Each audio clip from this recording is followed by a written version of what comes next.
Batting fourth, the third baseman, number 25. We welcome you back once again to Randall R. Sadler Stadium as we get set for Game 2 this evening as the Earlham Quakers try to move to 8-6 in the Heartland Collegiate Athletic Conference.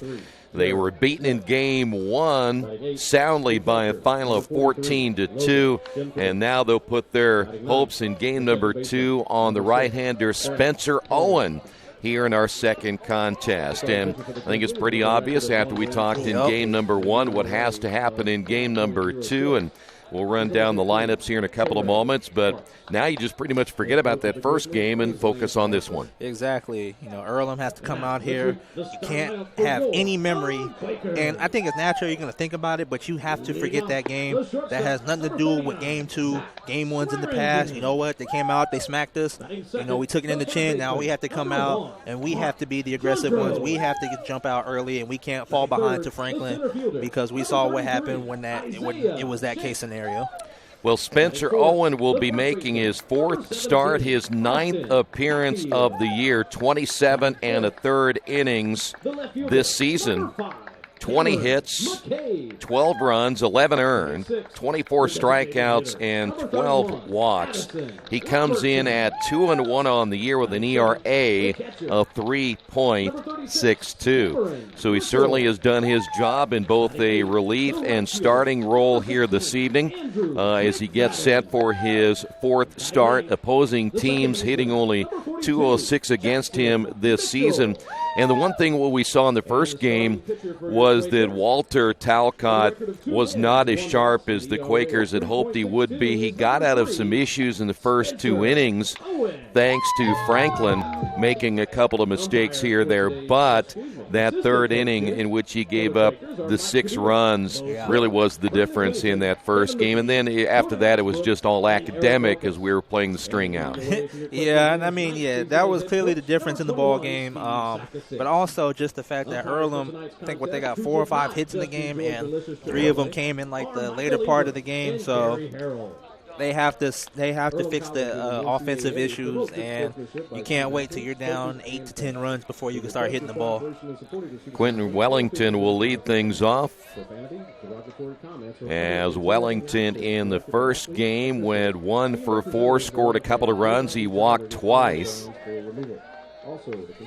Wellington, Namovich, and Claycamp. Their lineup, by the way, pretty much stays the same here for game number 2. So Spencer Owen's first pitch on the way is outside for a ball.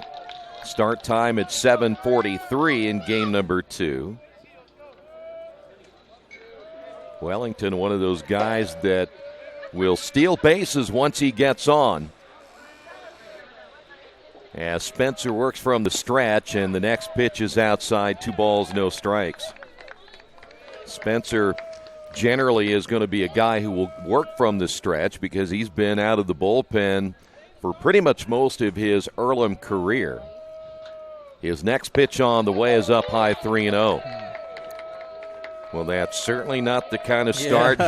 You don't want to start off with a 4-pitch walk. So now 3 balls, no strikes to Wellington. Game number 1, 15 hits for Franklin, and there's a leadoff walk, and just like that, Franklin picking up where they left off in the first game. Here's Namovich, and in game number 1 earlier today, 0 for 2, 3 runs. He walked twice. But a good bat from the left side. A guy who really crowds the plate, too. You come inside. Be real careful, though. You see Whistle setting up on the outside portion of the plate. And the pitch in there for strike 1. Quakers have Whistle again behind the plate. Hatfield at first. Mitchell takes over at second base. Swearingen at short. Jandro is at third base. McCabe, Shake, and McFadden from left to right in the outfield. The next pitch is low and outside, 1 ball and 1 strike. Their lineup pretty much the same as it was in game number 1 from 1 to 9. We'll talk a little bit about their starting pitcher in game number 2. Once we see Cray Sparks, the freshman, as that ball nearly thrown away by Spencer. You know, that was the first pickoff that we've seen. We didn't see one last game, and yeah, when they're in that position, it's like all the weight had to transfer back into his left side in order to dive back. Lead at first base by Wellington. The stretch by Spencer Owen, and the pitch caught the outside corner for a strike. It's 1-2.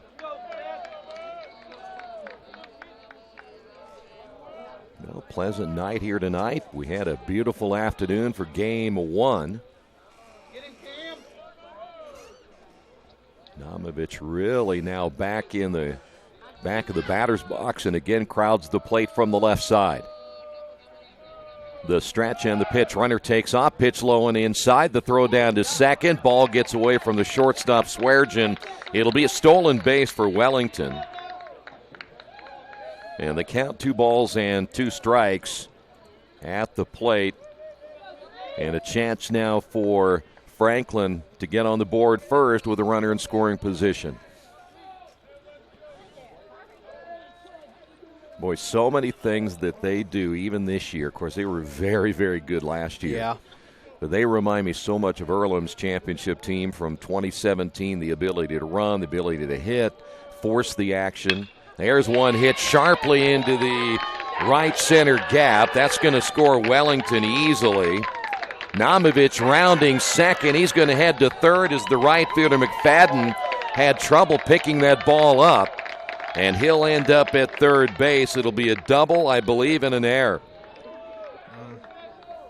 I'm surprised. I feel like with him getting the third and the ball still in the outfield, I might have sent him. Yeah, you were waving him home. I was waving him home. I would have tried it. So Namovich with the RBI double, and again an error on the right fielder McFadden. And so far, Franklin just picked up right where they left off. They're still hitting the ball very well. Yeah, that one was stung from the time it left the bat. Here's Claycamp. Claycamp 2 for 3, couple of runs scored. He walked twice. Top of the order, 6 walks. Is that pitch a called strike? That was in game number 1. Those guys were getting on base, and then the bottom of the order was doing it. Bixler had 4 runs driven in. Smith ended up with 3 RBI. Demkovich ended up with 3 runs driven in. The pitch by Spencer, it's low and outside. Good block behind the plate by by Whistle. Cameron Whistle again getting the start.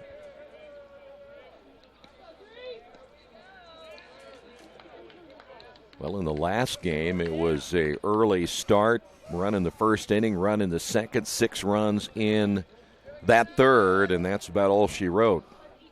The stretch by Spencer, the pitch on the way. There's a strike. And we'll go to 1-2. By the way, the one game that is still in doubt, we're waiting for to finish, is that Transylvania-Anderson game in game number 2. They were in the bottom of the 11th inning on our last check. Oh, wow. Tied at 8.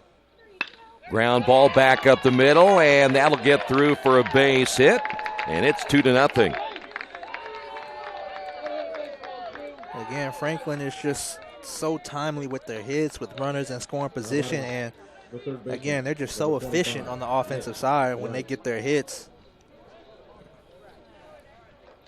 Wright will step to the plate. He was 0 for 3 with an RBI and a run scored in game 1. So now 2-0. Quakers will have to fight from behind for the second straight game. Spencer comes set, checks the runner at first. The pitch is inside for a ball.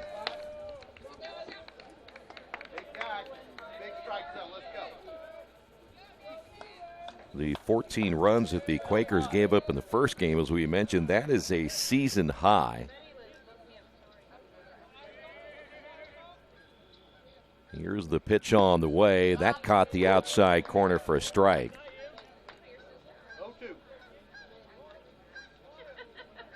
Franklin did exactly what they did against Rose-Hulman, scoring some big-time numbers in that first game. As you talked about, 19 hits, 19 runs in their first game, but then they were held in check in game number 2. So the Quakers are hoping that'll be the same scenario today as Wright goes around.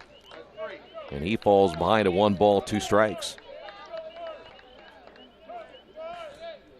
By the way, the Quakers will have Addison Robertson getting the start in game number 2 as the designated hitter after hitting a triple in the first game. Throw to first, not in time.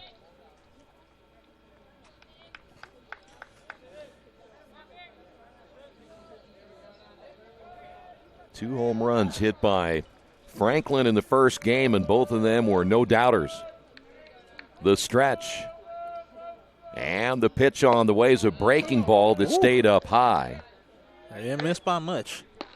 2 balls, 2 strikes.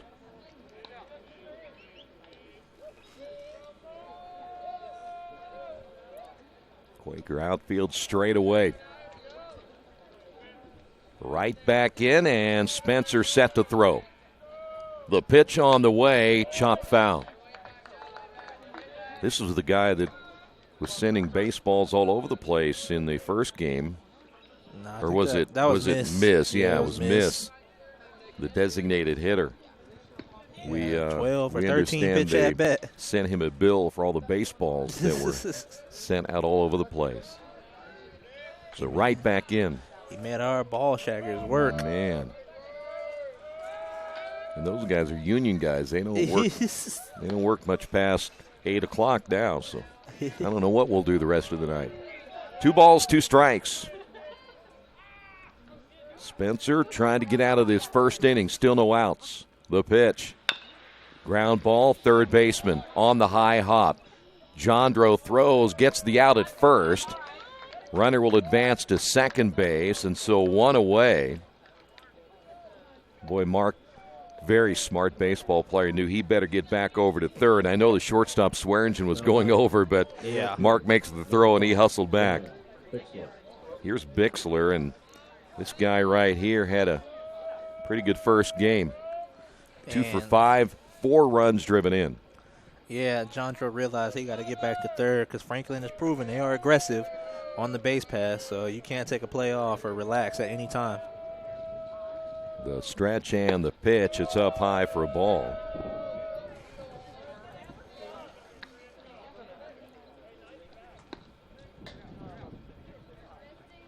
Bixler struck out twice in that first game, but he made up for it again with the 4 runs driven in. Clay Camp at second. Spencer will check the runner. And here's the pitch on the way. That's in there for a called strike. And the count even at 1-1.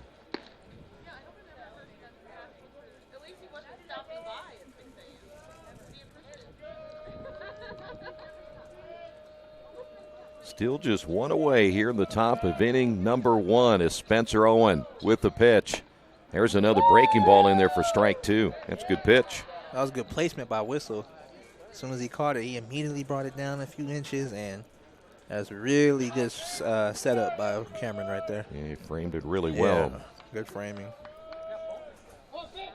By the way, Walter Talcott, he lost that game 1. He's now 4-4 on the season. Jordan Clark got the win. His time is called.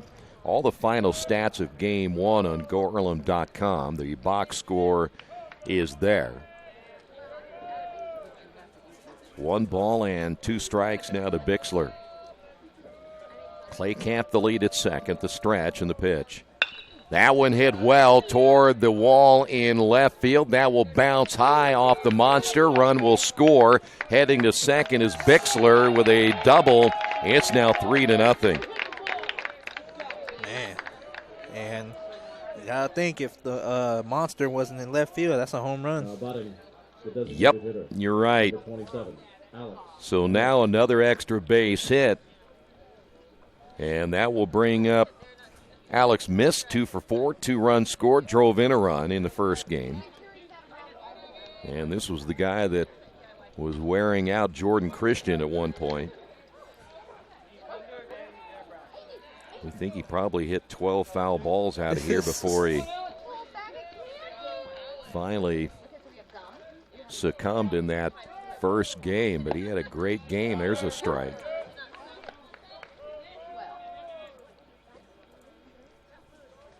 I think everybody had hits in that first game other than Namovich, as the starters anyway. He was the only one that didn't get a base hit. Time called. So now Earlham down 3-0. Now they've been outscored 17-2 in these 2 games.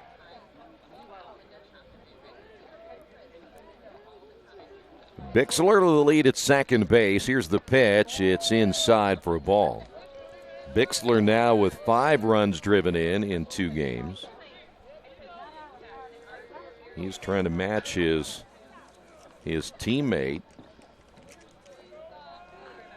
Well, actually, Bixler had the 9 RBI in that game against Rose Holman, so he's going for 9 again in the doubleheader. He takes off, swing and a miss, throw to second, not in time.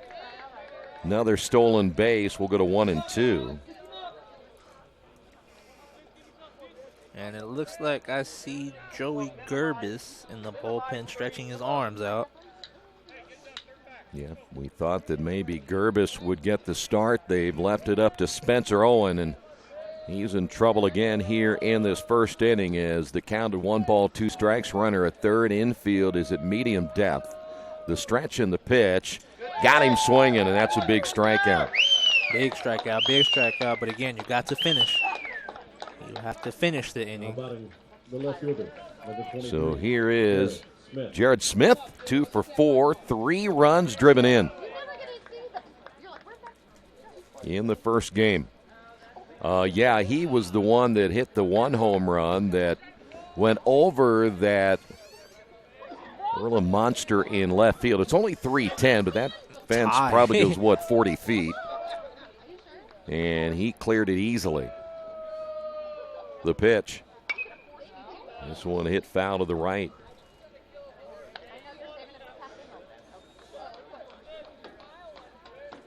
What's in with Bixler? You figure he had 10 RBI in the last 4 games. He's now at 5 in these 2 games.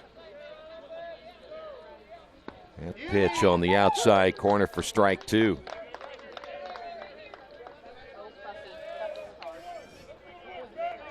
So Bixler's driving in the runs. So they've got guys all over the place that are not only driving in runs, but stealing bases, getting base hits. Here's the pitch. Grounded down the third base line, backhanded by Jandro. Long throw across the diamond, not in time, and dropping the baseball was Hatfield, but he would have been safe either way. He was safe either way. Well, actually, the umpires ruling him over to second base said it went out of play. Yeah, the ball ended up at the base of the dugout area. I didn't know if it went in or not. Well, the umpire said it did, so he moves to second. And, props to Jandro. The effort was there right there, but just couldn't get the throw across in time. Yeah, that was a great effort. Play. Yeah, real great effort from Jandro. Here's Demkovich. Demkovich in game 1, 3 for 5. He drove in 3. And the Quakers now down 4-0.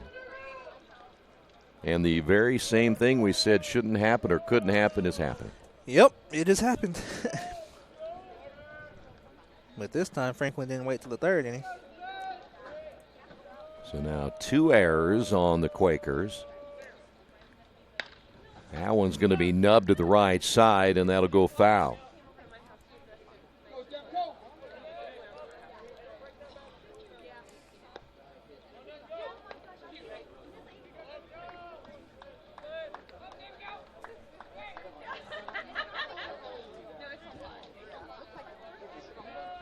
Demkovich back in. The runner at second is Smith. So now 4 hits in the inning. Owen set to throw, and that'll be hit foul right in front of the plate. And it's no balls, 2 strikes. This is now a 17-minute half inning, in case you're counting. They get to be kind of long. I told you before, they're taking the fun out of the game. Some bebopping and scatting going on here. Yeah. No balls, 2 strikes. That caught a piece of whistle. And we'll stay at 0-2.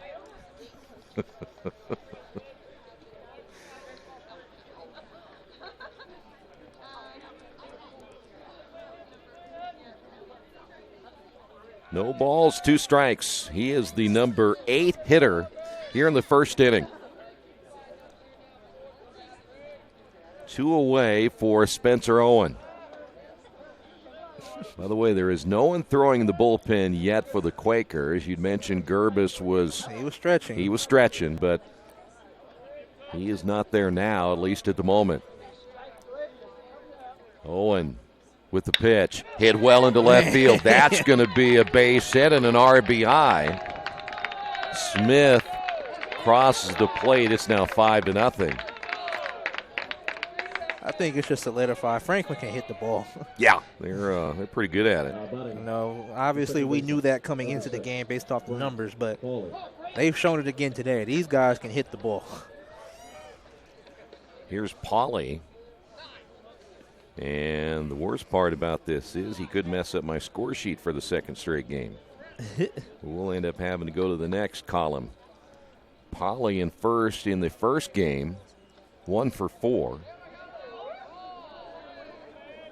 Stretch once again by Spencer, and the pitch low and outside, 1-0. You know, the other thing about a game like this, if you meet these guys in the tournament, if both teams make it there, whatever the case is, they kind of send a little message about what they did to you the first time, huh? Yeah, that is a true statement, but I'm also of the mindset that, you know what, if we meet you in the tournament, 1, that last game was a fluke, and 2, it ain't happening again.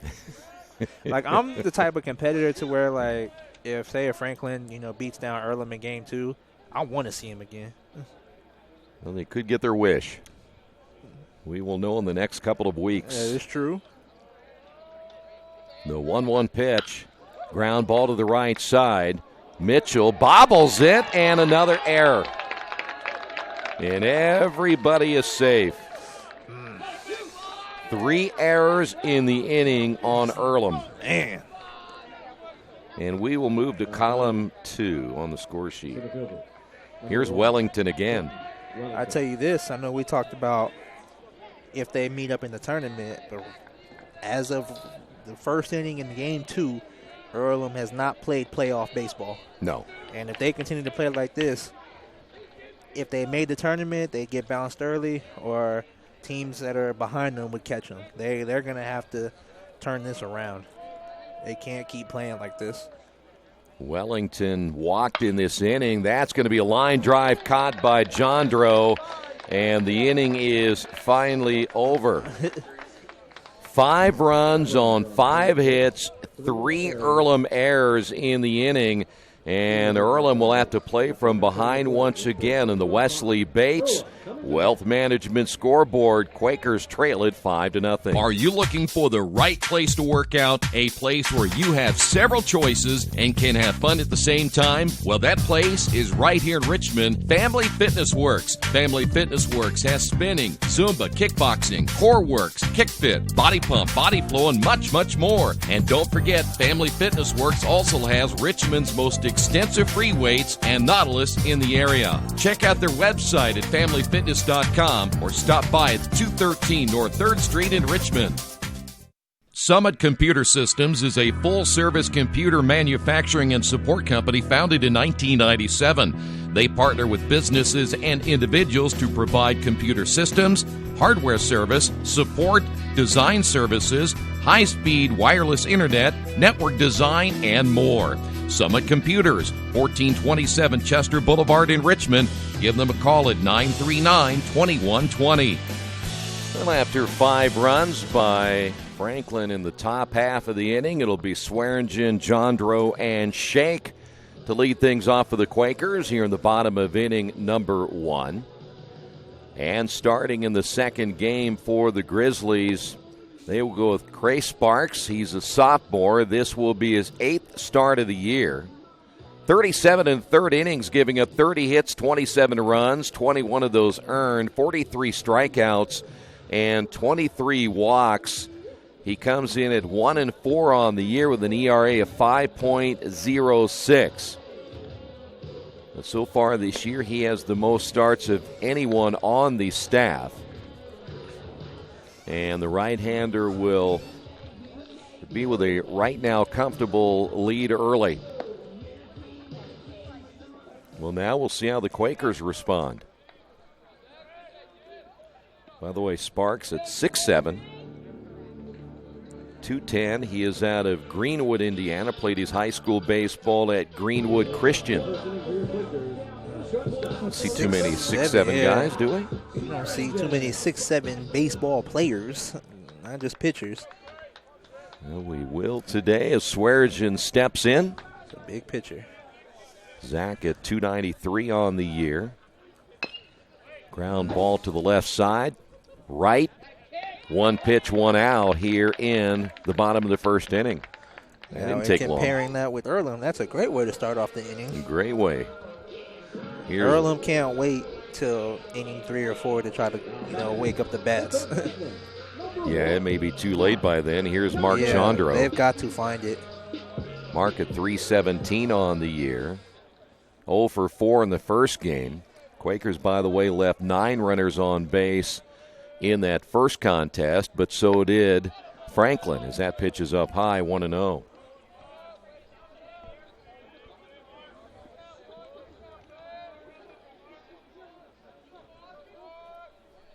Sparks with the pitch. There's a strike.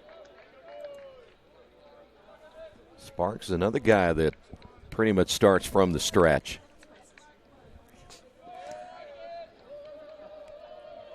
The 1-1 pitch.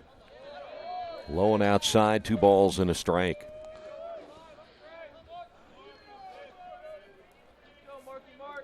Demkovich behind the plate for game number 2. This is hit into right field, but playing it almost perfectly is Bixler as he reaches up and makes the catch for out number 2. He played real shallow right there. And here's Isaiah Shake. Namovich is at first, Pauly at second, Clay Camp at short, right down at third, Smith, Wellington, and Bixler in the outfield for Franklin in our second game. Isaiah now hitting at 327, no home runs and 18 runs driven in. And by the way, if you're just joining us in that first game, Danny Dopp ended up getting hurt, going for a shallow fly ball. He is not in the lineup here in game number 2. So the Quakers without their leading hitter. Swing and a miss. So if you add Danny Dopp to the mix, and of course they're still with that Brian Penseur, you're talking about 2 guys that are pretty big pieces of your hitting order. There's a swing and a miss. And guys who are very good defensively overall. Let's just hope they can get back as quick as possible. We wish them both speedy recoveries. Here's the 1-2. Got him looking. So the Quakers go down in order here in the first after 1 complete. On the Wesley Bates Wealth Management scoreboard, Quakers trail at 5-0. This is Earlham Baseball and Radio Troy Digital Sports. Best One Tire and Service has been committed to our partners since 1948. With more than 250 locations in 26 states, Best One puts over 1 million tires on the road every year. Superior tires, expert service, competitive prices. Best One Tire and Service, where the best costs less. Hi, I'm Roger Clark with Best One of Richmond. Because Best One is one of Bridgestone's largest retailers, we offer exclusive Bridgestone savings. Visit us in Richmond to save on Bridgestone tires today.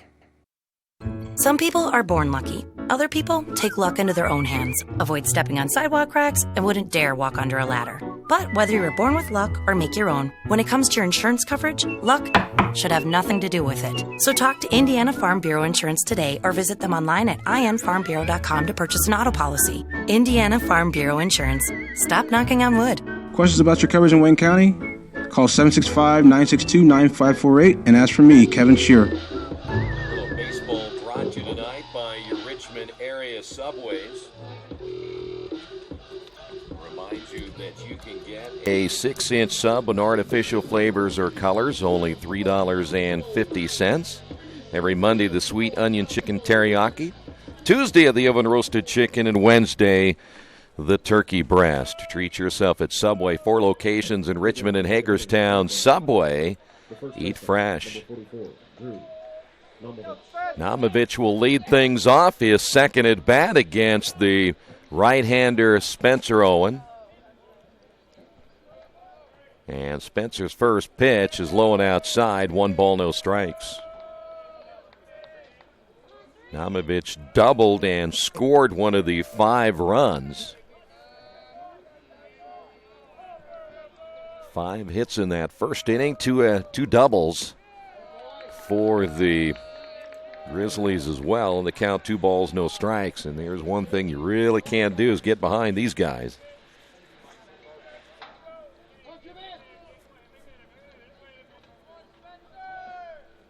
Spencer comes set. Here's the pitch. And that's a called strike, 2-1.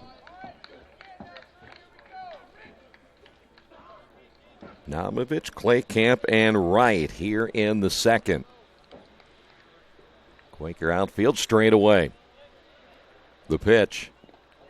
That bounces inside. We'll go to 3 balls and a strike. Quakers will have a short turnaround time. They'll play a non-conference game tomorrow. They'll go to DePaul. Reminder, if you're heading that way, that'll be a 4:30 start time, a single game. 3-1 pitch hit well down the line. That's a fair ball.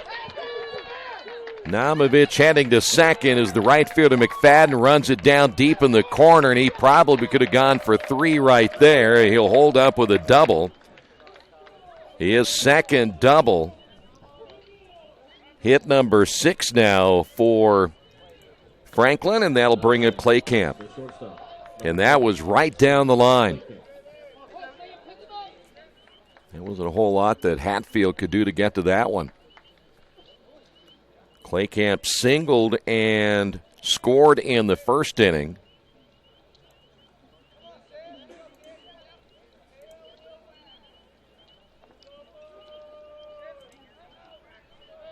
So now the right-hander for the Quakers, Spencer Owen, giving up 6 base hits, and we will see Colin Greavy head to the bullpen.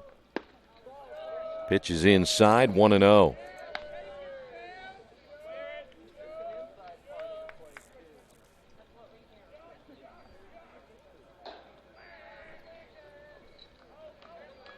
Spencer coming in with an ERA of 3.62. Another runner in scoring position here in the top of the second inning. The stretch. And the throw back to second. And boy, I tell you what, if Mitchell's not coming over, that ball nearly sailed into center field. Quakers have committed already 3 errors. And that would have been number 4. 1 ball and no strikes to Claycamp.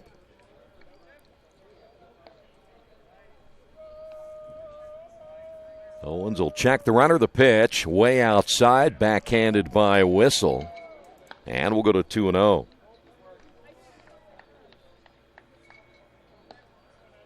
Mentioned Colin Greavy warming up. He may be in here relatively soon. I would imagine that for Spencer, he may have been a short leash right here. Claycamp back in the stretch. And the pitch on the way is outside. 3-0. He'll probably get a visit first and give Greavy a chance to get a little bit more work in the bullpen.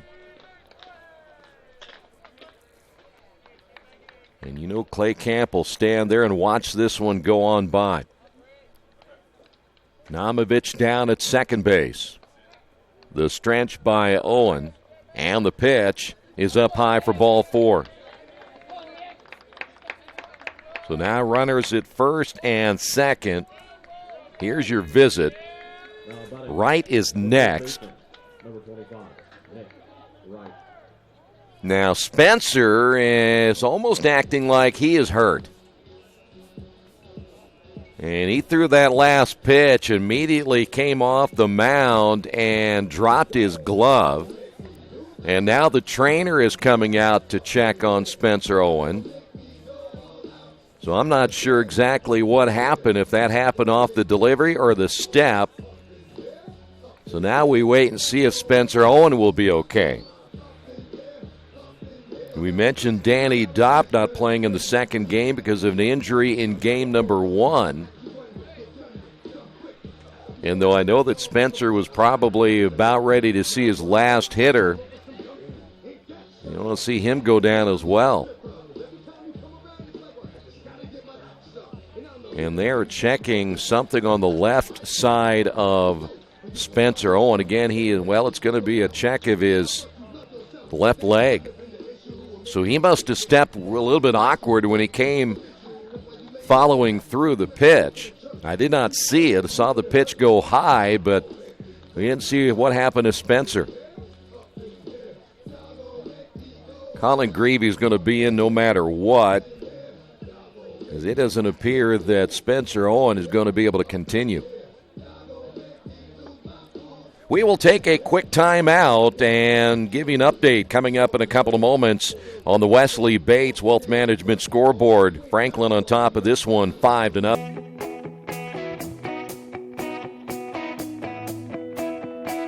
We check them better. Every Wetzel Better Buy certified vehicle is fully inspected and reconditioned by ASE and factory-trained technicians.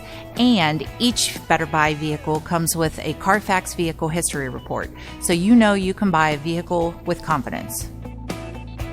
We back 'em better with a 3-day satisfaction guarantee.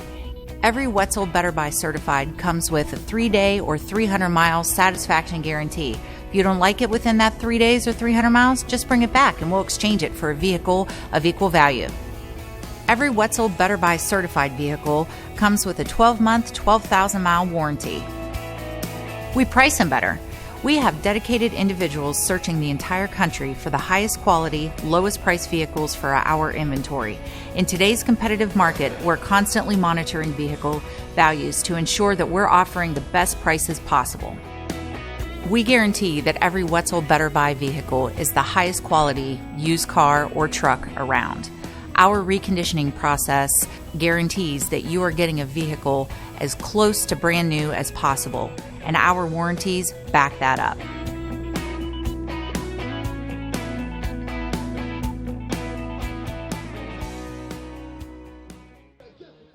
Well, Colin Greavy was in the bullpen. Spencer Owen limping off the field after hurting his left leg, so he is out, and we may have an update here. I'm being joined by Brian Cox. I just wanted to point out to the public watching that all of this is pretty much your fault. I mean, people getting injured, Earlham's bat's quiet, the pitchers not being as sharp as they normally are. The only one really kind of average. Really, below average, if we're being honest. But I think the one constant is you. Me. Yeah, I mean, in all of this failure. Well, but this game is not over, Troy. No, it's not. And your words of encouragement have been huge. I feel like I'm nothing if not a good luck charm and a beacon for positivity. That's you, all right. That is what I am. All right. Well, I thought it was going to be an injury update. It was just a bunch of rhetoric. Well, yeah, he's pulling the cord. There goes you're done. He pulled his plug really fast. By the way, Colin Greavy is the new pitcher now for the Quakers. Colin making his 10th appearance this year, 30 2/3 innings, giving up 30 hits, 22 runs, 11 earned, 31 strikeouts, and 16 walks. 2-3 on the year with an ERA of 3.23. And for Spencer Owen, his final numbers tonight, he will end up going just 1 inning. By the way, the 2 runners on base are still his responsibility, so we'll have to wait on those 2. But for Spencer, rough evening, undoubtedly, after only giving up the 5 runs in the first inning. He ends up walking 2, 1 strikeout. 4 of those runs are earned thus far. And he gave up 3 extra base hits as well. So they're going to give Colin Greavy extra time to warm up since he was brought in rather quickly. And generally what they'll do is see if he's ready to go, and it appears that is the case. So now he'll face Wright. No outs here in the second inning. Runners again at first and second.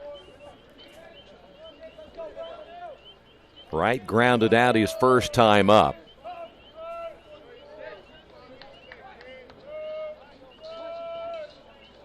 And so now Greavy set to throw. Played his high school baseball at South Bend Clay. Here's the pitch. And he misses low and inside. 1 ball, no strikes.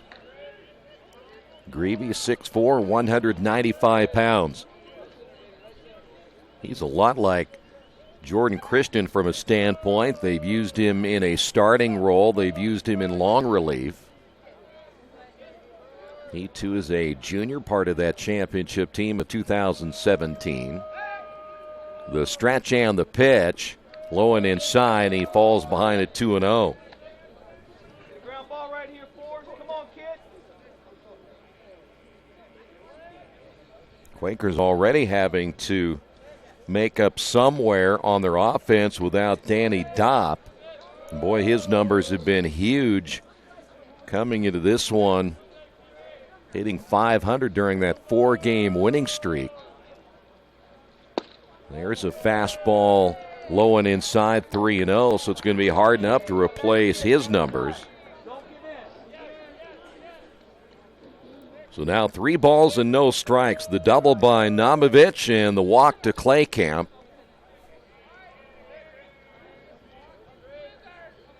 Franklin giving Sparks, their starting pitcher, some early run support. The stretch by Greavy and the pitch on the way, and he's taking all the way for 3-1. Come on, Forrest. Come on, Colin. Come on, kid. Come on. Hey, wait a second, right here. Keep coming.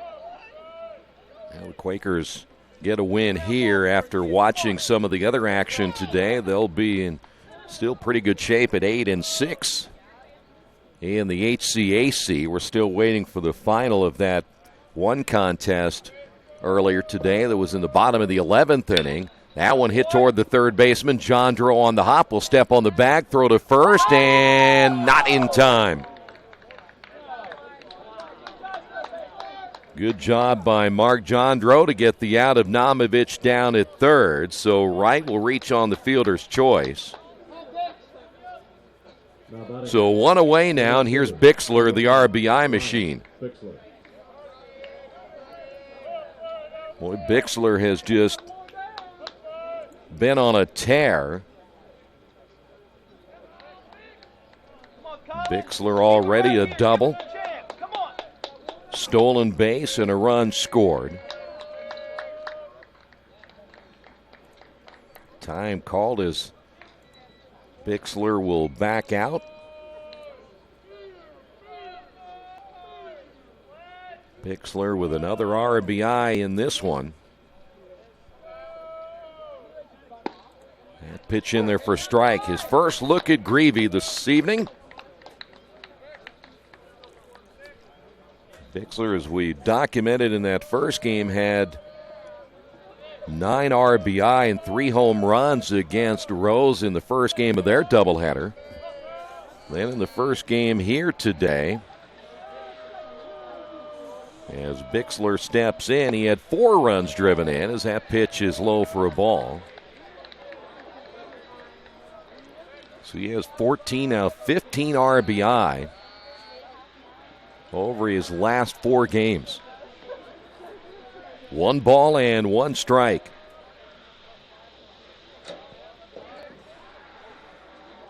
That's Clay Camp at second, right down at first, and time called again.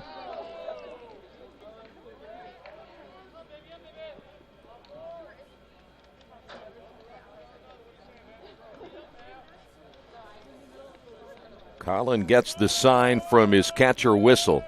Checks the runner at second. The pitch on the way is a breaking ball low, 2-1.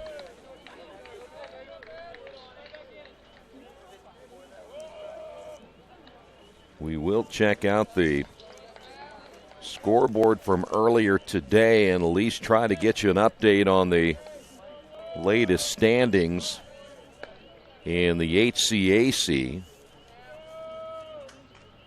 That one is hit down the left field line and foul. 2 balls and 2 strikes. Now to Bixler.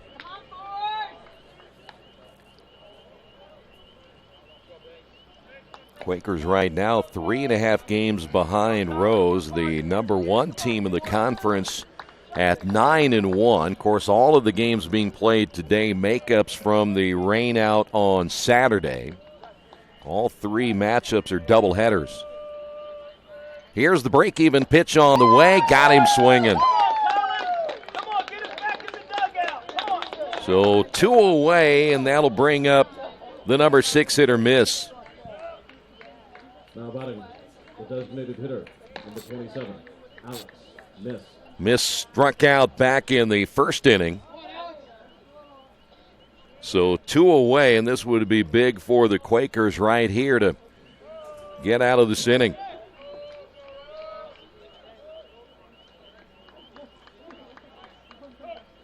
Greavy comes set. Whistle sets up on the inside corner. That jams him. Ground ball charging Swearingen. His high throw, tag laid on, and he didn't get him. And now here comes the head coach. Steve Sackasitz. Clay Camp advancing to third, right to second base. And Miss, will they ask the home plate umpire? We will wait and see whether he is safe at first or not. And they say he's out. And, of course, that will get an argument on the other side. We will head to the bottom of the second inning as the home plate umpire overrules the field umpire, said the tag was laid on at first base. So Miss is actually out on that one, 6-3 for out number 3. And so 2 runners left on base. We will head to the bottom of the second inning. Franklin on top of this one, 5-0. This is Earlham Baseball and Radio Troy Digital Sports. Wish me luck, wish me luck. We've all said it. Thing is, life doesn't run on luck. For most people, it takes careful planning. A lot more than, say, crossing your fingers or toes. So talk to Indiana Farm Bureau Insurance. Because as your life changes, your life insurance coverage should do the same. And when it comes to your coverage, luck should have nothing to do with it. Indiana Farm Bureau Insurance. Stop knocking on wood. Questions about your coverage in Wayne County? Call 765-962-9548 and ask for me, Kevin Shearer. Since 1994, Beach Automotive has provided motorists in the Richmond area with the most comprehensive auto repair services that include general services, car and truck care, alignment, brakes, tires, engine, transmission, and more. Their goal is simple: to offer the best services available at affordable prices to get you back on the road in no time. For a high-performance vehicle, trust Beach Automotive. To learn more, give them a call at 765-966-8181. Beach Automotive, 110 East Main Street, Richmond. Well, 5-0 as we now move to the bottom half of inning number 2. It'll be Hatfield, McCabe, and Robertson. Well, not much of an argument at the end of the top of the inning with the play at first base. Hatfield able to lay on the tag. The throw would had brought him off the bag, but the home plate umpire had felt that the tag was laid on before Miss got to the bag, so no real big argument there. Here's Hatfield. And the first pitch on the way by Sparks is in there for a strike.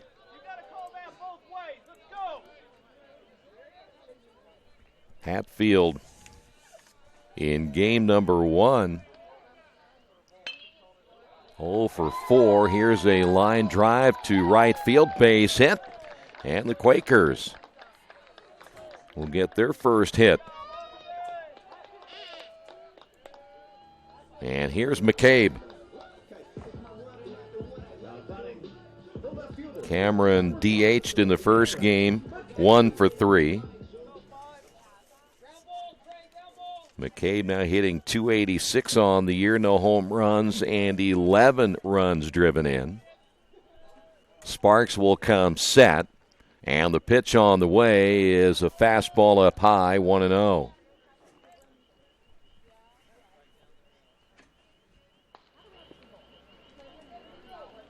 Third baseman Wright will back up a step or two after seeing that McCabe is not going to lay down the bunt right here, and that pitch in there for strike 1.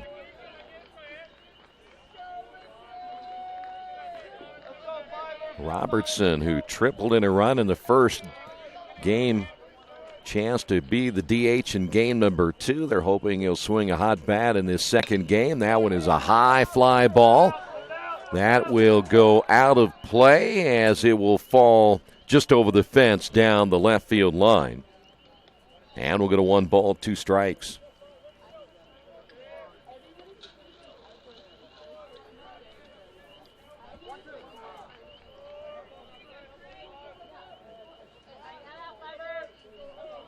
So 1-2 now to McCabe.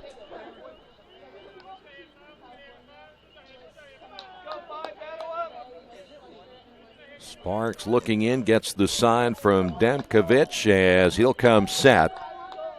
And the pitch on the way, inside out swing, hit foul as McCabe will stay at 1-2. We were still looking for that final earlier today.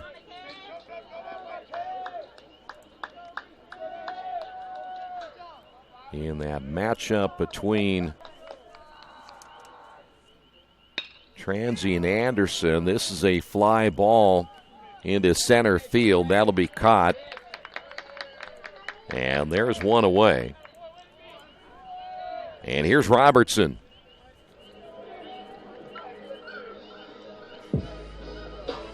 Well, Robertson, as we mentioned, got a chance to hit late in the first game. He tripled in a run. He's hitting 131 on the year, no home runs and 6 runs driven in. So Robertson will step up with Hatfield down at first base.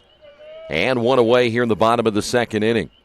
Here's the pitch on the way, hit well into center field, but Wellington is there. He will make the catch. And Robertson, one pitch, and he is done here in the second, and that'll bring up Whistle with 2 outs. Whistle in the first game, 0 for 1. He walked 3 times.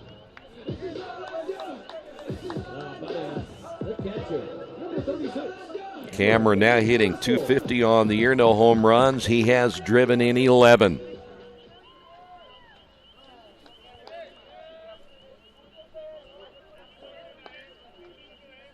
Sparks will come set as he checks the runner at first, and the pitch on the way, in there for a strike.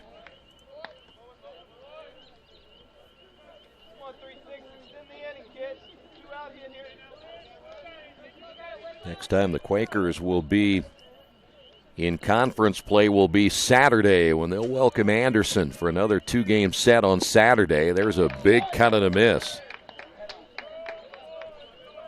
And Whistle behind at 0-2.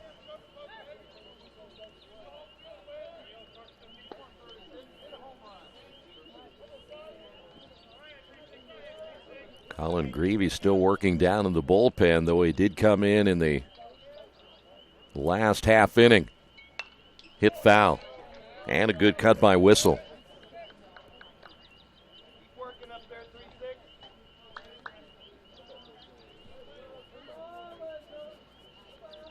Quakers so far managing just the one base hit. That was the Hatfield leadoff single here in the bottom of this second inning. Sparks ready to throw as he'll come set, and the pitch on the way. Fly ball into right field. Bixler back on it, reaches up, makes the catch, and the Quakers leave a man on here in the second inning. We will head to the third on the Wesley Bates Wealth Management scoreboard. Franklin on top of this one, 5-0. Our community. It's where we live. It's where we work. It's where we play. At West End Bank, we're not just in the community, we're a part of the community. And that's why we support over 100 programs for local nonprofits and schools, including our financial literacy program that positively impacts countless students throughout the area. You bank locally, so we give back locally to watch people grow with endless possibilities.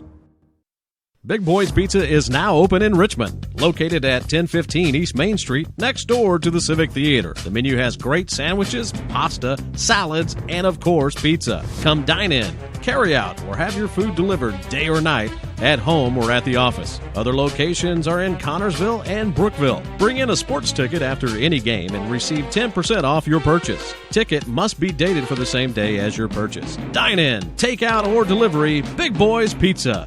765-488-0023. As Colin Greavy continues to warm up, let's go and get you updated on some of the earlier games today. On this Monday, Hanover beat Bluffton in their first game, that final of 5-2. In other finals, it was Anderson beating Transylvania in their first game 4-3. In the second game, Bluffton, they come back and they knock off Hanover 11-2. And now in the bottom of the 12th inning, it is Transylvania leading Anderson 9-8. And we'll get you updated on that one once it comes final, as Transylvania trying to split those two games as well. Smith, Demkovich, and Polly all due up for the Grizzlies. Number 23, Jared Smith. Smith singled and scored one of the 5 runs in the first inning.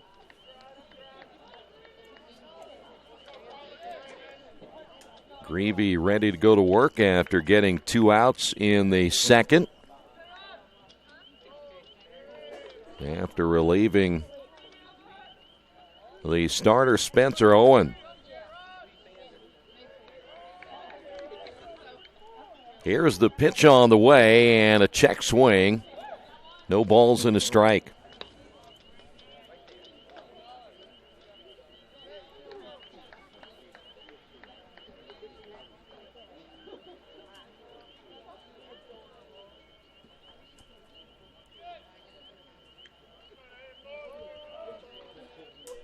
Here's the 0-1 pitch. That is foul tipped, held on by Whistle, and it's quickly no balls and 2 strikes.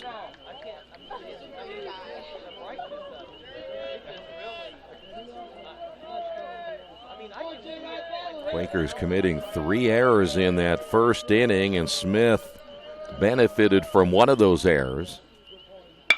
That one hit back up the middle. That's a single. Hit number 7 now by the Grizzlies here in game number 2. Smith now 2 for 2, and here's Demkovich.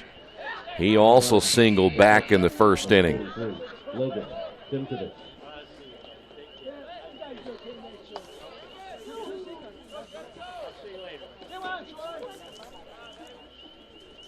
Well, the hitting continues after 15 hits in game number 1, already 7 hits for the Grizzlies here in the second game. That one's hit well into center field, and coming in a few steps to make the catch is Isaiah Shake. It was hit well, but right at Shake for out number 1. And here's Pauly. Now batting the second baseman, number 6, Frank Pauly. Well, the Grizzlies come swinging the bats here today. There's no doubt about it. They're a team well representative of their plus 300 hitting ball club. Pauly reached on an error on Mitchell back in the first inning. His first look at Greavy. And the pitch, swing and a miss.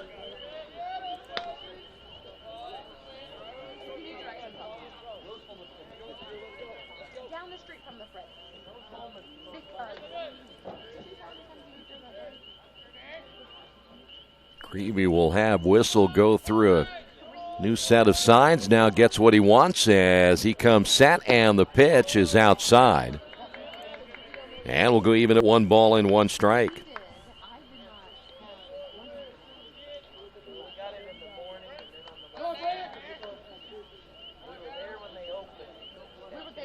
Quakers will have 2 non-conference games remaining this week. That pitch just outside, 2-1, and then they will have 4 conference games remaining. And again, it would take a lot for them not to get in. They'd have to collapse at the end of the season, much like what happened a year ago, that they ended up losing their final 8 games. That pitch low and outside. But everything's so bunched up in this conference right now, especially after a couple of the games earlier today.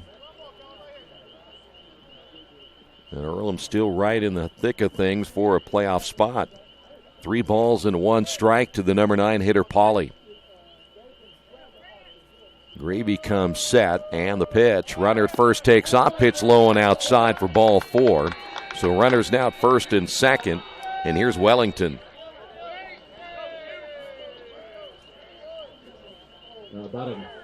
So Pauly on base twice, and Wellington lined out his last time up to the third baseman, Jandro. Run scored, stolen base for Wellington here in game number 2.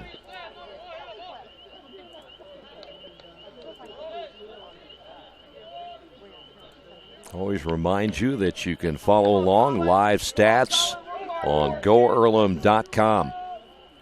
The stretch by Greavy, check of the runner at second. And the pitch on the way to the plate, check swing. He apparently did not go around as the pitch is inside, 1 ball, no strikes.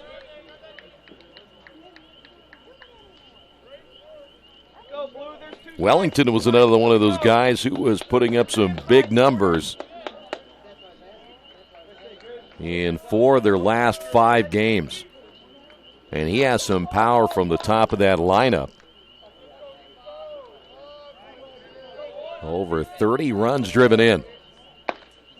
Another check swing, and apparently caught a piece of the bat. 1 ball, 1 strike.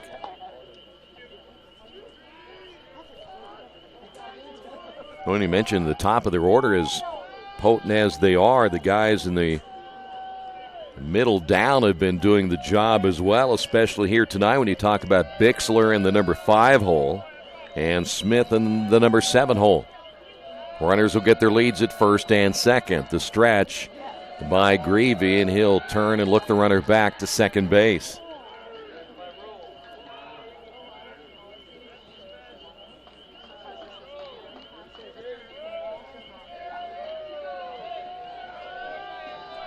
One ball and 1 strike. Greavy will come set. The pitch on the way, fly ball into right field. McFadden lost it in the lights. Base hit. Heading to third will be Smith. He will score. And it is now 6-0. And then the throw is off the mark, and Wellington heads to second. And that'll be a throwing error. And there is nothing going right tonight for Earlham. So Wellington will get credited for the base hit, as again McFadden just lost it. And that'll be error number 4 on the throw. And here's Namovich to step to the plate.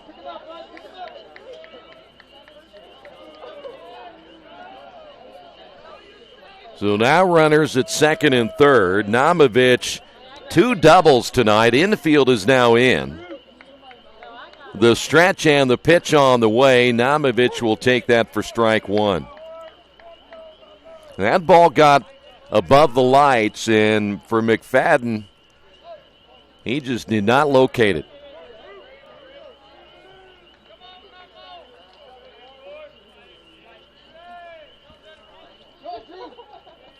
So Wellington is at second base. Pauly's at third.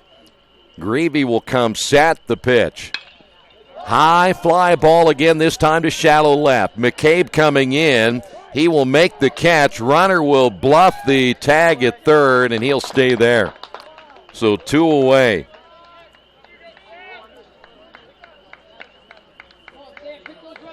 Now batting. Here's Claycamp. Number 7, Sam Claycamp.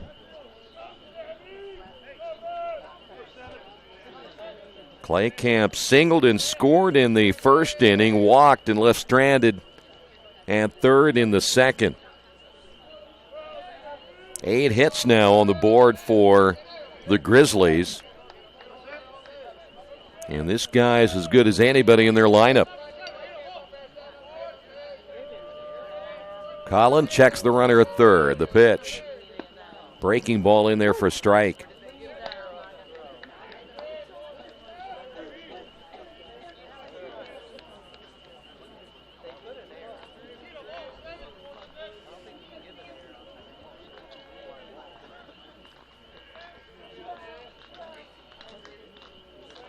The stretch again by Greavy. And here's the delivery on the way. That one is hit back up the middle. This will be tough. The shortstop, throw to first, got him in time. Great play by Swearingen as he barehands it and makes the play at first base. And boy, the Quakers needed that one. But a run across. We will head to the bottom of the third on the Wesley Bates Wealth Management scoreboard. Quakers trail at 6-0. For the past 35 years, Van Vliet Insurance has built a reputation of bringing a personal touch. That's because at Van Vliet, it's all about you, your needs, your life, and our town. Along with providing quality coverage to individuals, families, and local businesses, we're proud of our community and the opportunity we have to protect your future within it. Van Vliet Insurance, an Erie Insurance representative. Hometown professionals at work for you. Kate's Cages is the #1 indoor training facility for baseball and softball in Richmond by far. With top flight instructors, you will learn how to play the game the right way. Everything from pitching, hitting, catching, and fielding. Kate's Cages will also have the opportunity to participate in triple play fall ball, the softball academy, individual and team camps, and individual private workouts. Kate's Cages Baseball and Softball Indoor Training Facility, 1366 Rose City Boulevard. Call 993-2353 for more information. We are back once again here at Randall R. Sadler Stadium as James Grace will be taking over for McFadden in right field. So McFadden is out, and Grace will step in. So McFadden did not even get an at-bat here tonight before he leaves the ball game.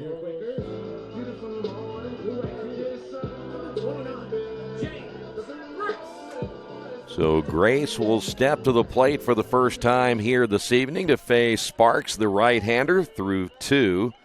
Has given up just 1 hit. And Sparks' pitch on the way right underneath the chin. 1 ball, no strikes. Oh, maybe McFadden was just having a difficult time. We talked about the base hit that he lost in the lights. When he came in, they made the replacement right away. As that pitch in there for a strike? Maybe he's having just a hard time seeing the baseball. And the count is even a 1-1.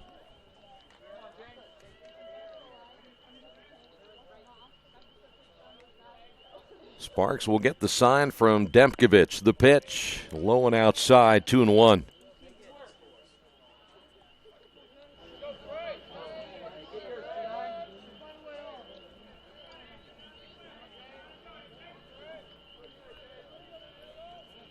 Here's the 2-1 pitch on the way, up high, 3 balls and a strike.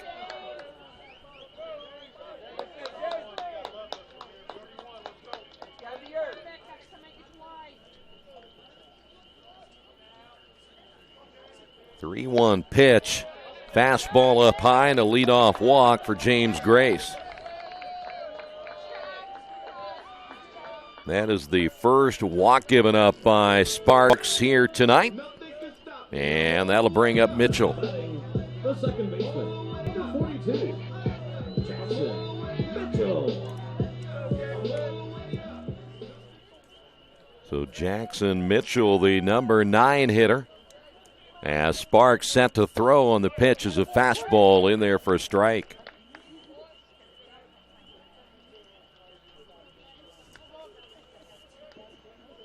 Mitchell hitting at 200 on the year, no home runs. He is driven in 5. Runner at first takes off. The pitch is high. The throw down to second goes into center field, but Grace unable to locate the baseball, so he will not advance to third. So 1 ball and 1 strike now to Mitchell.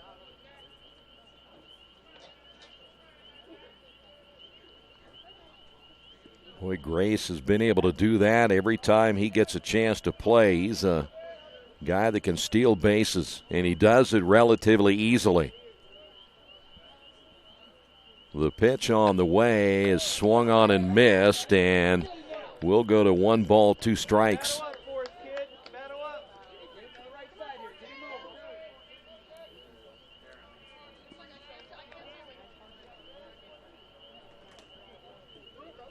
Time is called as Grace heads back to second.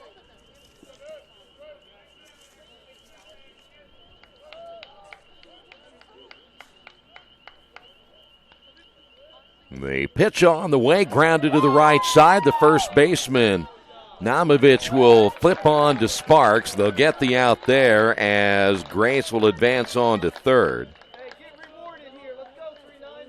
So there's 1 away, and here's the leadoff hitter, Swearingen.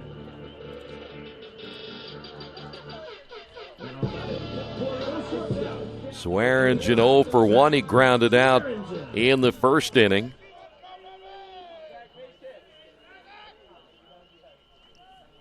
Quakers' chance to get on the board here in the third as that pitch a little bit outside. 1 ball, no strikes. Base hit will score Grace easily. Here's the pitch on the way. Fastball is up high. And, of course, depending on where that fly ball may be, could be a sacrifice fly with good speed with Grace down at third. Here's the stretch by Sparks. The pitch on the way is up high once again, 3-0. So now Sparks running into a little bit of trouble here in the third. Next pitch on the way is high and inside for ball 4. So now the Quakers have runners at first and third, and that'll bring up Mark Jandro. Mark lined out his first time up in the first inning. The third baseman, number 1, Mark Jandro.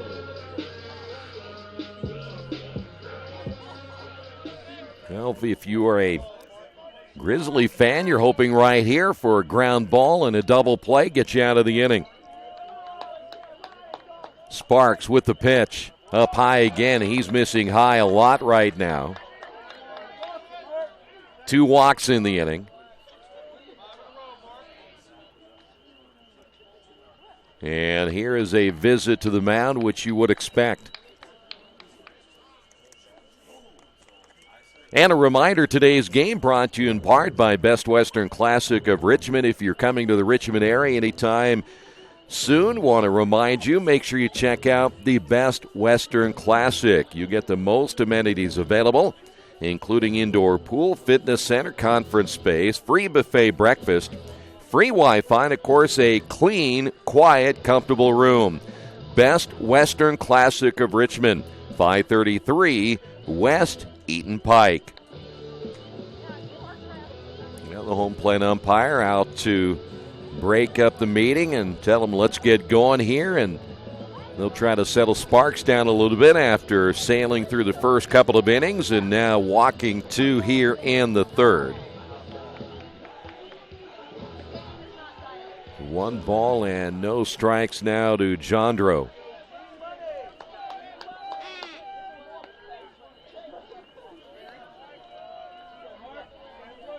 Grace the lead down at third. Swearingen at first base. Stretch once again by Sparks. Here's the pitch, and that one right up around the head area, 2-0.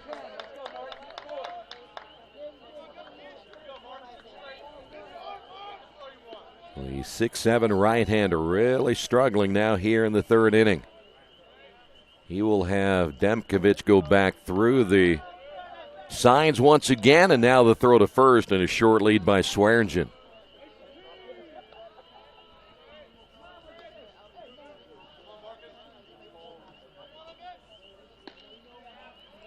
Sparks will come set. Here's the pitch, and another one high and outside, 3-0.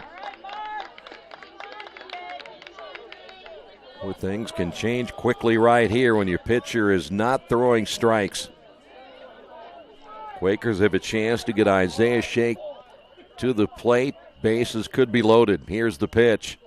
And another one up high. 3 walks in the inning. And again, bases loaded for Isaiah Shake. He struck out looking his first time up. But he's been one of those guys, as we said earlier, has been as good as anybody this year during the last 4-game winning streak before losing earlier tonight. Infielded medium depth. They're in on the corners. Still a chance here for a double play to get out of the inning. Well, now the Quakers trying to make this a little more interesting here in the bottom of the third. Time is called as Sparks and Demkovic cannot get on the same page.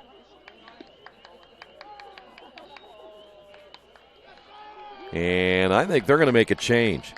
Yep, here we go. Right back out, and Sparks is going to get yanked early in this one. After walking the bases loaded here in the third inning, Franklin is taking no chances. They're going to go to their bullpen. We will tell you about the new pitcher coming up in just a couple of moments. On the Wesley Bates Wealth Management scoreboard, Franklin on top of this one, 6-0. At First Bank Richmond, we provide you with an excellent banking experience. Whether it's personal checking, savings, mortgage loans, consumer loans, retail lending, or trust and investments, you can count on First Bank Richmond. First Bank Richmond has been serving the Richmond area since 1887. For more information, give them a call at 962-2581 or go to their website at firstbankrichmond.com. Georgia Direct is your one-stop source for floor coverings and decorating ideas for remodeling a home, office, kitchen, or bathroom. Their showroom offers quality products from Mohawk, Shaw, Armstrong, Craft-Made, and many more. They proudly offer Richmond the best quality and variety of home design solutions at competitive prices. At Georgia Direct, their goal is to deliver an outstanding customer experience from selection through installation. Georgia Direct Carpets and Cabinets, 5200 National Road East, Richmond. After the unexpected, expect us. Indiana Farm Bureau Insurance of Fayette, Rush, Union, Decatur, and Shelby counties. Auto, home, life, renters, farm, crop, and business coverage. Coverage you need in a language you know. We take customer satisfaction seriously and don't take a cookie-cutter approach to your coverage. For more information, call 800-723-3276 or go to their website, in.farmbureau.com. Well, the new pitcher here for Franklin. They will go with Aaron Lemming. He is a senior right-hander out of Indianapolis, played his high school baseball at Cecina High School. Give you some numbers here on Lemming as he will be making his 8th appearance. Now, he has started 6 games. 37 in third innings, 40 hits, 27 runs, 20 earned, 32 strikeouts, 14 walks. an ERA of 4.82. He is 4-1 on the season. So Franklin very serious as they bring in basically their ace here in the third inning to face Isaiah Shake. 3 walks in the inning for the Quakers, and now Lemming, the right-hander, set to throw on the pitch, in there for a strike, and he quickly jumps out in front at 0-1. For Franklin head coach Lance Marshall, he didn't want to give the Quakers any room to breathe right here. As that pitch in the dirt, 1 ball, 1 strike.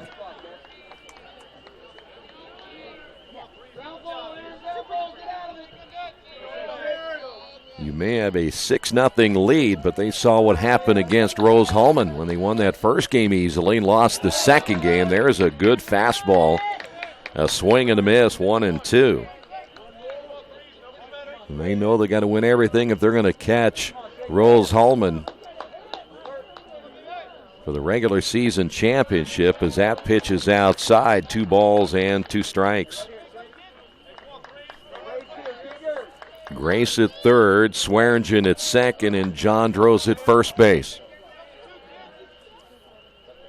The break-even pitch on the way, and a breaking ball that did not miss by a whole lot. 3-2. That looked like a pretty good pitch.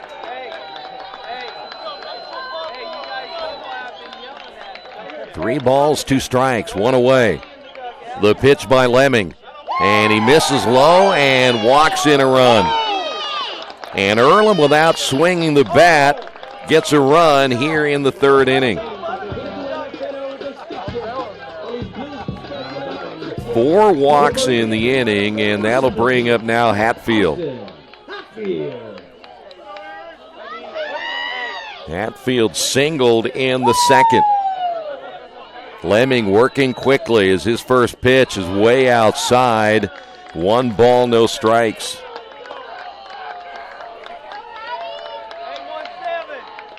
Well, this game can change so quickly, especially when your pitchers don't throw strikes. Gets right back in the ball game. Lemming gets the sign from Demkovic. Here's the pitch on the way. That's hit foul, but a nice cut by Hatfield. Count is even at 1-1.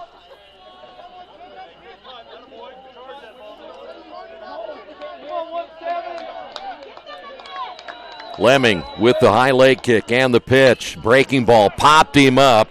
Shallow center going out to shortstop. Claycamp will make the catch. Nobody will advance there.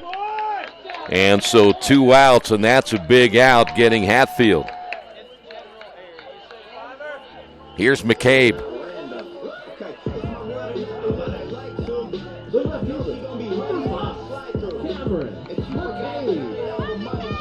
McCabe 0 for 1. He flew out to center field in the second inning. And if you look at the reverse of this, this will be big for Franklin to get out of this inning with only 1 run given up. Pitch is way outside. Demkovic able to knock that one down, 1-0.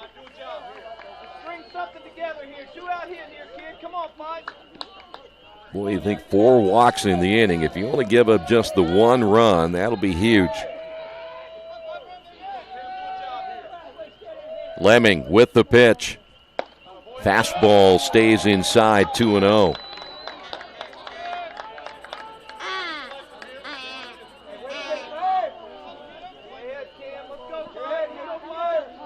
Swearingen at third, Jandro at second, Shakes at first, swing and a miss. Good cut there by McCabe.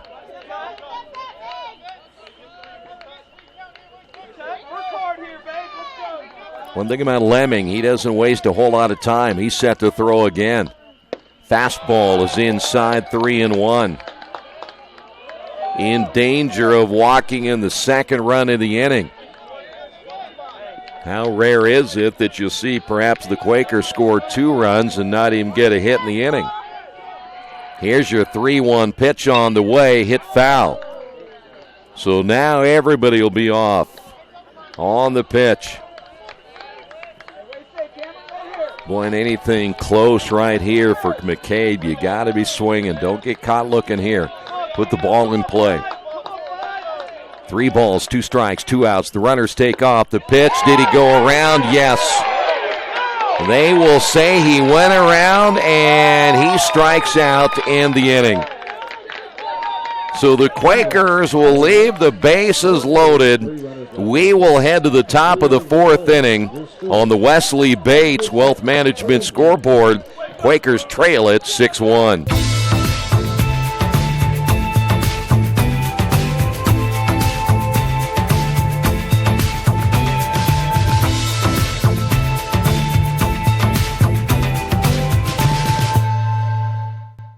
Hey, this is Steve, and out at Jiffy Lube the other day, a customer came in and said, Steve, this was my 100th oil change on this car, and you've done them all. Hi, my name is George Farrell, and I've been coming to Jiffy Lube for over 14 years. I recently just had my 100th oil change. I'd like to thank Steve Funkhauser and his staff for the great service that they've provided me over the years. Thank you to all, and I would recommend anyone to come to Jiffy Lube to get their car serviced. Jiffy Lube, #1 in customer satisfaction for a reason. Hello, my name is Kyle Schwarzkopf. I'm the manager of Kyle's National Road Auto, in business in Richmond since 1979. We employ ASE certified technicians, and we have over 80 years of experience. We work on all domestics and most European and Japanese cars. Give us a call at 966-1555. Kyle's National Road Auto Service. My name is Kyle Schwarzkopf, and I approve this message. Well, 6-1 your score as we will move on now to the 4th inning. Wright, Bixler, and Miss all due up. Colin Greavy back in for another inning of work. We were still looking for that one score just to make sure. It was bottom of the 12th, 9-8 Transylvania was leading that game. That's the last game we're looking for here today, and they still say bottom of the 12th. In that contest, 9-8 Transylvania on top. If that's the case and they go on to win, they'll split those 2 games. Here is Wright. He is 0 for 2. Reached on a fielder's choice his last time up. And the pitch is in there for a strike. Well, however you look at it for the Quakers in the bottom of the 3rd, they end up with 4 walks. McCabe, it was kind of questionable whether he went around or not. The home plate umpire said he did. There's a breaking pitch in there for strike 2. And unfortunately for the Quakers, leaving the bases loaded. No balls, 2 strikes. Time called.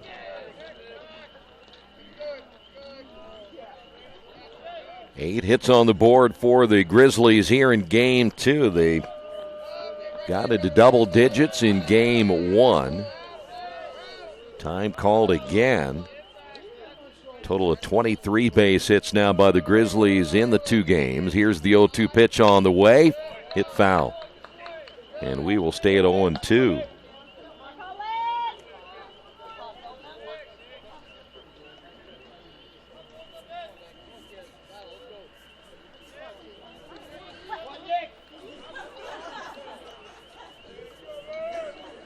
Here's the 0-2 delivery. Just a little bit outside. 1 ball, 2 strikes. I mentioned the Quakers will play at DePaul tomorrow. That is a 4:30 start time. Now the 1-2 delivery on the way. Got him swinging. So Wright will strike out to lead things off here in the 4th. Here's Bixler. Now batting the right fielder, number 5, Ryan Bixler. Bixler doubled in the 1st inning, struck out in the 2nd as he continues to drive in runs at a high pace.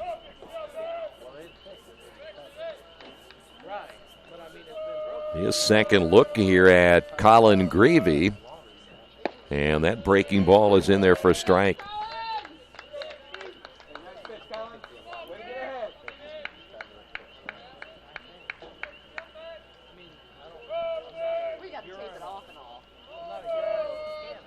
Greavy gets the sign, that high leg kick, and he'll show bunt, and he does offer, and he now is at 0-2, which is, that's kind of unusual to see your number 5 hitter do that.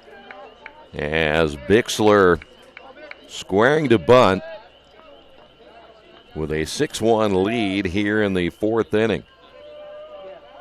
Maybe he's just trying to get Mark Jandro's attention down at third, who's playing deep. As now here's the 0-2 pitch on the way and got him swinging. Back-to-back strikeouts, and the second time that Bixler has struck out tonight. And with 2 away, here's Miss. He's 0 for 2. Now batting, the designated hitter, number 27, Alex. By the way, both strikeouts came on breaking pitches there for Colin Greavy.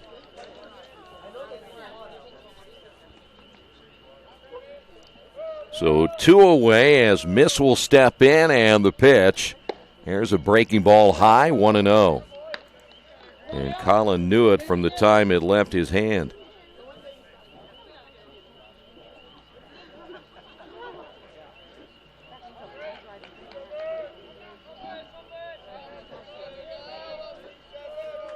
The 1-0 pitch. Inside 2-0.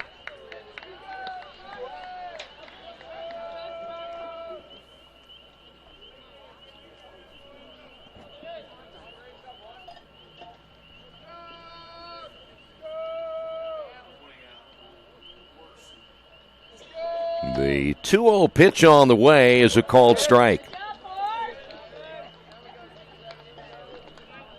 And that's what we love about baseball. There's no time frame to it at all. Just keep playing. The 2-1 pitch. Outside 3-1. If I had my way, we'd just keep playing. Shouldn't be time on games. We should just play for the fun of it.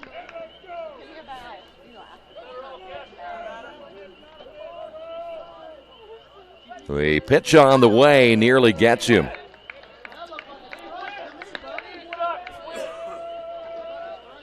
Three balls, 2 strikes.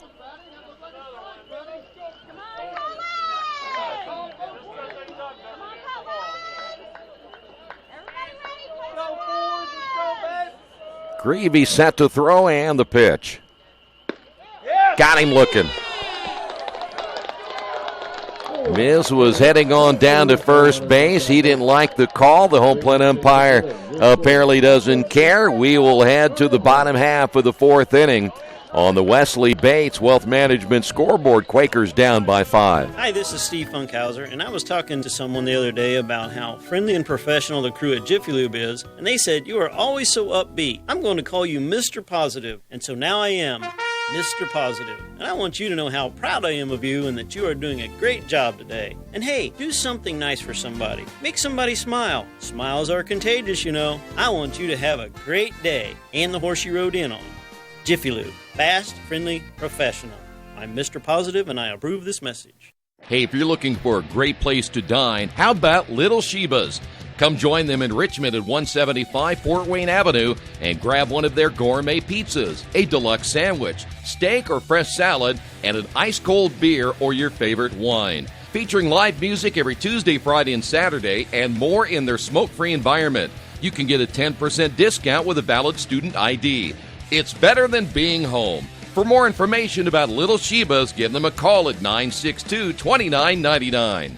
Today's game brought to you in part by Mancino's Pizza and Grinders. Mancino's is family-friendly, serving fresh grinders, pizza, pasta, and salads every day. They serve great food priced for family budgets. Mancino's Italian bread and pizza dough are made from scratch every day, and the baking process may take a little more time, but the end result of freshness and flavor make the real difference in all of Mancino's award-winning products. Mancino's of Richmond. Give them a call at 966-1166 or go to their website, mancinosofrichmond.com. And we hit at the bottom of the 4th inning. It'll be Addison Robertson to lead things off for the Quakers. He flew out his only time up back in the 2nd inning. Lemming will face him for the first time tonight, and the pitch is low and outside. 1 ball, no strikes. Robertson, a RBI triple in game one as that pitch caught the outside corner.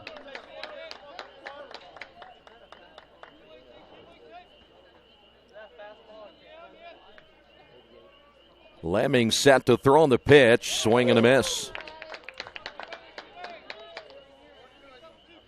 And now Robertson down at 1 ball, 2 strikes.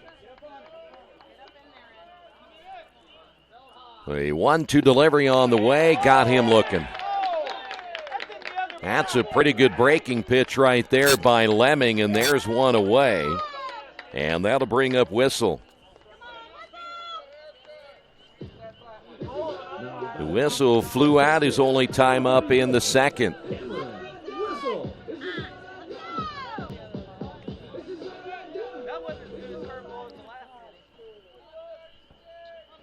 So one away here in the fourth as Lemming set to throw, and the pitch on the way is low outside. 1 ball, no strikes.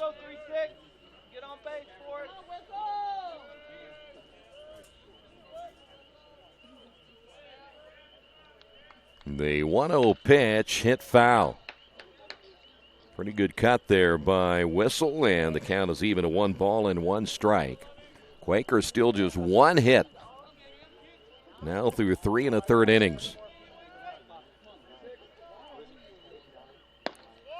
Pitch caught the outside corner, 1-2. So 1 ball, 2 strikes here to Cameron Whistle, the number 7 hitter.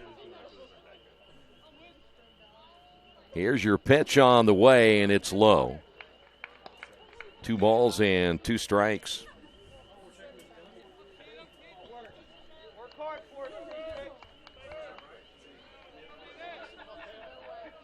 The break-even pitch on the way is a little bit high, and we'll go to 3 balls and 2 strikes.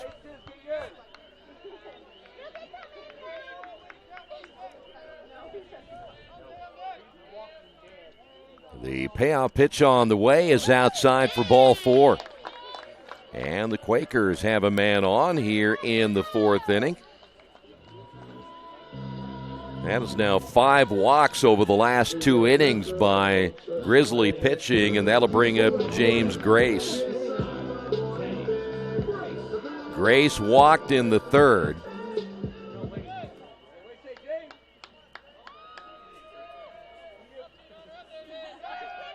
Throw to first, not in time.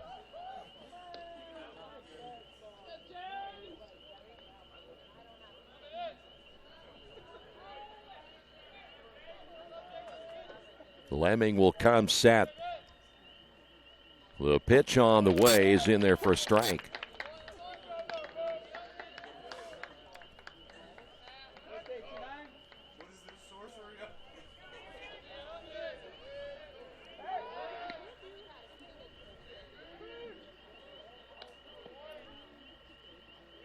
Grace came in for McFadden in the 3rd inning.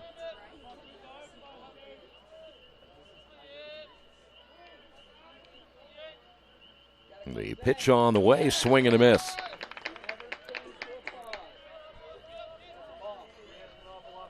You know, the only thing that concerns me about him having those is he'd be looking at those apartments over there. It would have nothing to do with baseball. Look at him. See, you're not looking at the field. No balls. I told you. No balls and 2 strikes. Here's the pitch on the way. It's inside, 1-2.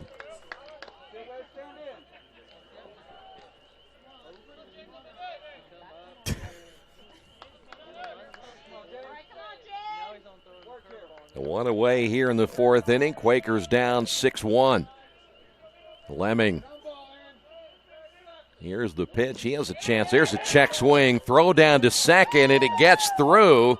And no advancement there by Whistle. But the strikeout, 2 away.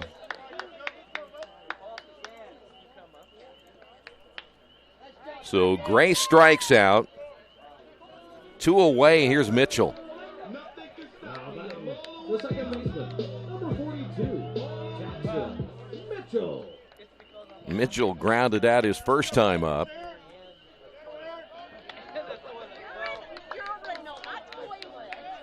So whistle down at second base, and the pitch is outside for a ball.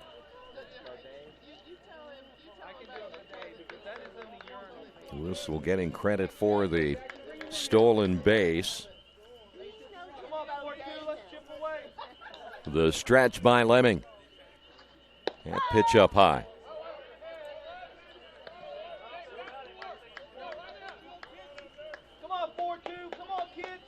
Boy, Quakers just struggling offensively here. Not only in game 2, but boy, they struggled in the first game. Here's the pitch on the way. That'll be to the second baseman. Pauly throws to first, and Earlham leaves a man on in the bottom of the 4th inning. On the Wesley Bates Wealth Management scoreboard. Franklin leads this one 6-1.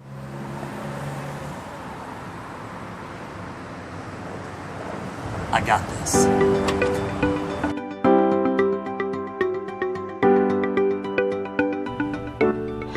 I got this.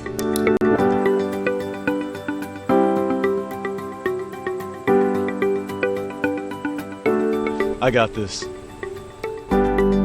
At Harrington Hogue, we believe your life belongs to you.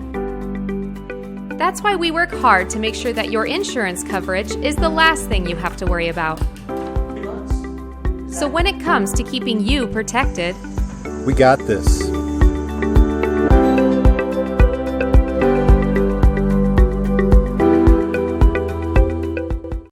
New Vision Sports is a program that will focus on the training and improvement of the serious-minded athlete. It includes all ages and skill levels. They'll create a customized workout plan to provide an ongoing motivation and support program that'll help you achieve your training goals. There are 3 reasons to train with New Vision Sports: variety, specificity, and accountability. New Vision Sports. Give them a call at 977-5831 or go to their website, newvisionsports.com. That's New Vision Sports with a Z. We're back once again here in Randall R. Sadler Stadium, and the Quakers down in this one 6-1. Smith, Demkovich, and Pauly all due up. And Colin Greavy back in. He's given up just the 1 run in that 3rd inning after relieving Spencer Owen. Smith has had a nice night here in game number 2. He has singled twice. He has scored twice.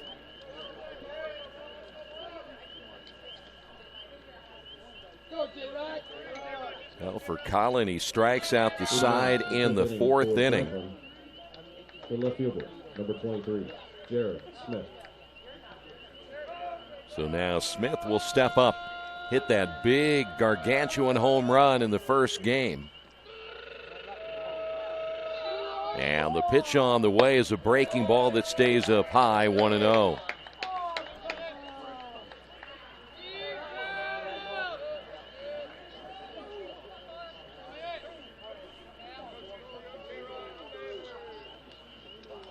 Greavy with the sign of the pitch. Ouch. That hit him again. He got hit, I think, in the first game that hit him on the hand, and he got hit again. So Smith down at first base. And here's Demkovich. I'm pretty sure it was Smith who got hit. I'm going to look back. Yeah, he was home run. Yeah, hit by a pitch.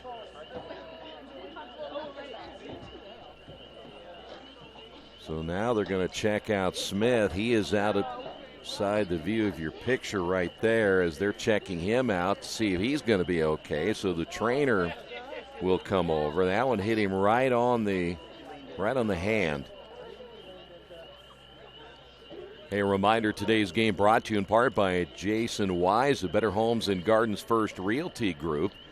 He has an idea for an alternative fundraiser for your school group or nonprofit. If you list, buy, or refer a customer and mention this promotion, he'll donate 10% of what he makes on the transaction to the school group or nonprofit of your choice in your name.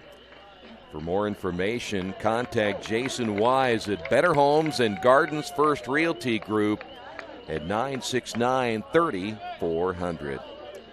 Smith will stay in, though that's going to leave a mark on his hand for a while. Demkovich will step to the plate. 1 for 2. Single back in the first inning. He was part of that 5-run first.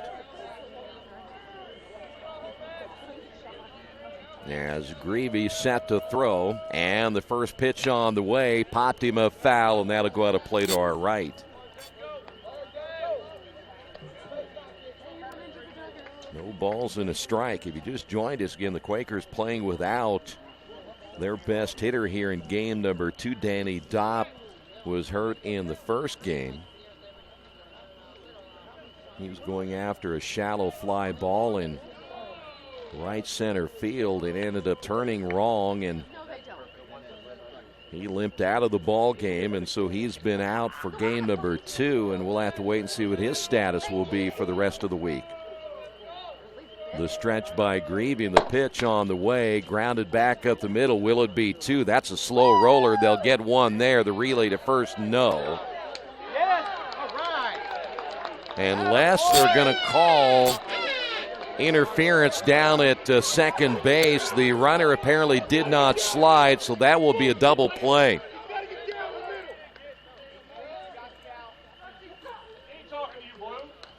So they're going to say that the double play as Smith did not get down at second base, and that's essentially a 6-4-3 double play. Second baseman, number 6, Pauly. So 2 away now for Pauly.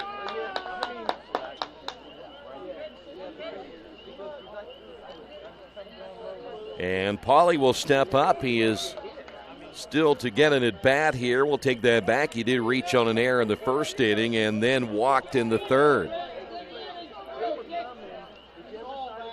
So the Quakers catch a break right there. Bunted and bunted foul.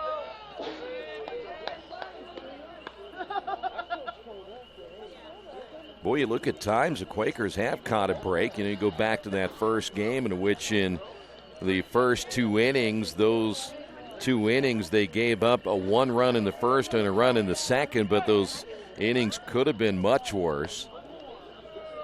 Here's the 0-1 pitch. He'll show bunt again. He does pull back. And the count is even, a 1 ball and 1 strike.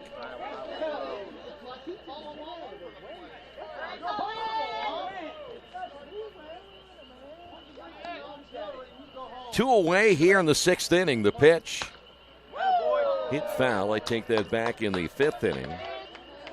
Good cut there, and we'll go to 1 and 2.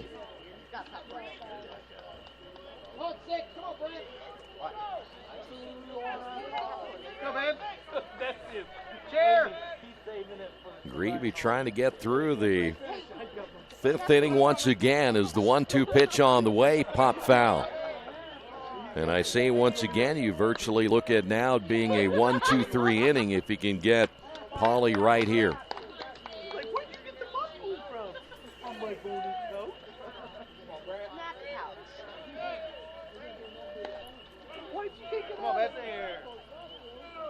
Greavy again will look in, shakes off the first couple of signs from Whistle. Here's the pitch. High fly ball, and that too will go out of play to our left. It's a good at bat here for Pauly.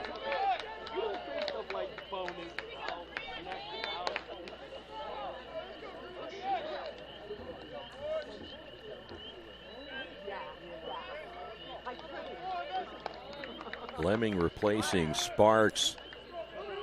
After Sparks got into trouble walking tons of hitters, Lemming has a chance to get the win here tonight. And there's a swing and a miss. Greavy now pitching well. We will head to the bottom of the 5th inning on the Wesley Bates Wealth Management scoreboard. Quakers down 6-1. As an internet service provider, Parallax Systems offers reliable residential high-speed internet service and business service. With a fiber backbone reaching over 150 miles, we have created a multifaceted delivery system. Our dark fiber leasing has proved beneficial to public and private sectors alike. Parallax serves Wayne County and surrounding areas. Parallax Systems, when speed matters. A division of Richmond Power and Light.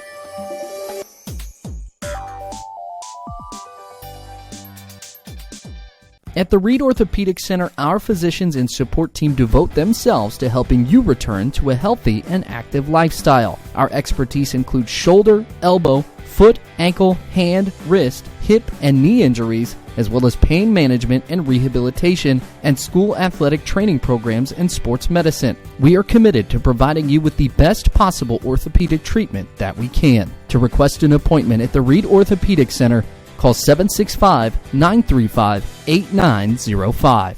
For over 30 years, Reynolds Plumbing has been keeping the Richmond-Wayne County area running. Whether on commercial properties, restaurants, or residential, they've done quality plumbing, heating, and air work for thousands of customers. In a small town, a company like theirs cannot stay in business for as long as they have without being very good at what they do. It's not just about quality work, it's about customer service. If that's the kind of experience you want on your next plumbing or HVAC job, then Reynolds Plumbing has you covered. Call Reynolds Plumbing today at 966-0994. Quakers down 6-1 as we will move to the bottom of the fifth inning. Swearingen, Jandro, and Shake all due up. And Lemming's first pitch in there for a strike. Quakers again just one run on one hit. That was the single by Hatfield in the second. Lemming bouncing that one in front of the catcher. We'll go to 1 ball, 1 strike.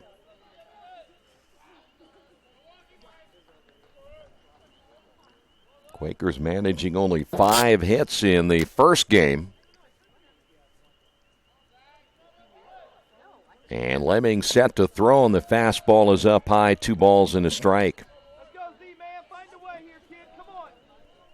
Mentioned Lemming a starter for most of the year, but they're going to take many chances. He's basically what you consider their ace of the staff as he goes to 3-1 to Swearingen.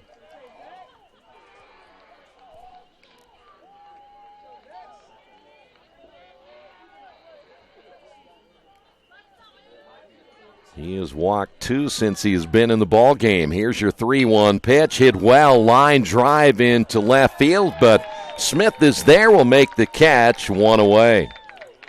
That was hit on a rope by Swearingen.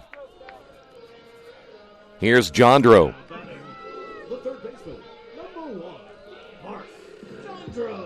Mark walked his last time up in the third. He is 0 for 1.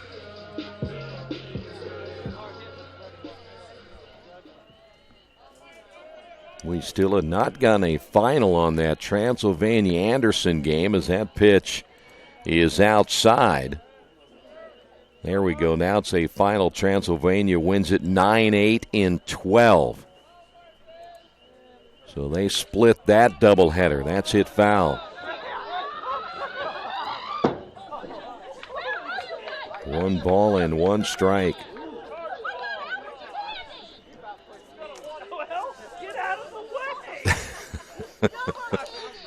That fan, instead of helping, he told the lady to get out of the way. So Transylvania now 6-7. Anderson will go to 7-5. Ground ball to the right side. Pauly will flip on to first, 2 away. Yeah, that'll bring up Isaiah Shake. Well, I tell you what, after you, at least at this point, you look at Rose, and they've won 9 out of their 10 games. If Franklin wins this, they'll go to 8-4. Then you've got Anderson at 7-5. You have Earlham would go to 7-7. Bluffton 6-6. Transylvania at 6-7. As that pitch in there for a strike. Everything's still jumbled up in the middle. Anything from number 3 down through even Manchester. Swing and a miss. There is nothing that is going to be decided for a while, no matter even what happens here tonight. It'll all depend on the Quakers in their final 4 games of conference play. As the pitch is up high, they will welcome in Anderson coming up on Saturday. And, of course, Anderson right in the mix as well. So Earlham will have a chance again if they don't get it done tonight. Here's a fly ball diving in left field, making the catch as Smith, the defensive play of the game. The Quakers done here in the bottom of the 5th inning. We will head to the top of inning number 6 on the Wesley Bates Wealth Management scoreboard. Quakers down by 5. The Iceland May Term is an opportunity to come to Iceland each year and immerse in a series of open-ended, multidisciplinary science problems. Having the opportunity to go to Iceland is an opportunity to do science in a place where it matters. Summit Computer Systems is a full-service computer manufacturing and support company founded in 1997. They partner with businesses and individuals to provide computer systems, hardware service, support, design services, high-speed wireless internet, network design, and more. Summit Computers, 1427 Chester Boulevard in Richmond. Give them a call at 939-2120. For over a century, Richmond Power & Light has been providing safe, reliable energy to the citizens and businesses of Richmond and the surrounding area. Through their dedicated and talented employees, they are advancing their tradition of exceptional service through new technology, training, and efficiency in everything they do. Richmond Power & Light provides reliable, low-cost energy and technology services in a customer-focused, environmentally responsible, safety-conscious manner. Richmond Power & Light. Together we make powerful partners. Yeah, the Quakers, as we mentioned earlier, just can't get anything going. And even when they thought maybe they would get a base hit there, they were robbed by Smith in left field. And so now the Quakers back out with Colin Greavy. It'll be, as we move on to the top of the 6th inning, Wellington to lead things off. Greavy actually has pitched pretty well since coming in back in the 2nd inning, giving up just 1 run. You go back to the first game, and things didn't work out well for Walter Talcott. But then Jordan Christian pitched very well. But by the time that it was said and done, it was all Franklin in game 1 as that pitch in there for a strike. Wellington singled back in the 3rd.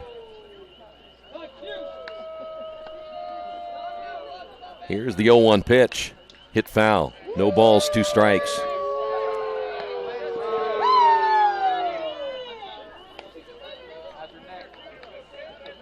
You can always tell when things are getting a little late.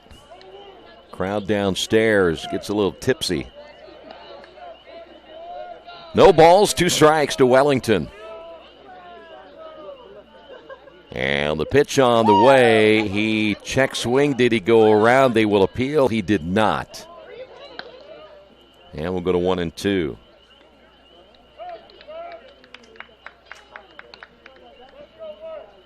Namovich on deck, followed by Claycamp here at the top of the order.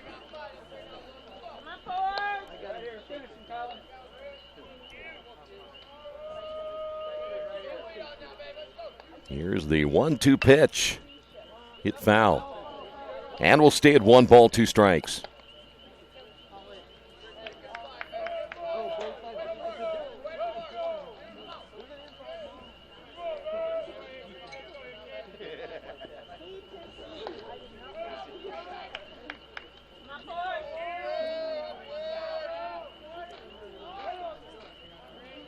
Here's the 1-2 delivery on the way. Fly ball into right center field. Shake is there. He'll make the catch. 1 away. Here's Namovich, who will step to the plate. Couple of doubles here in the 2nd game. 2 for 3.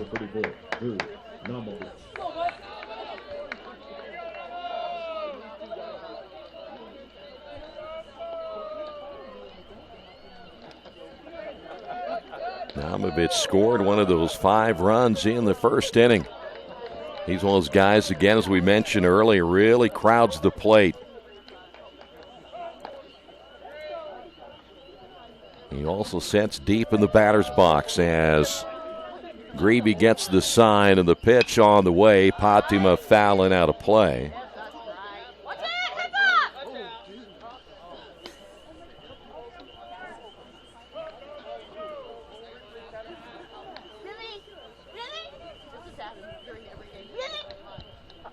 No balls and a strike.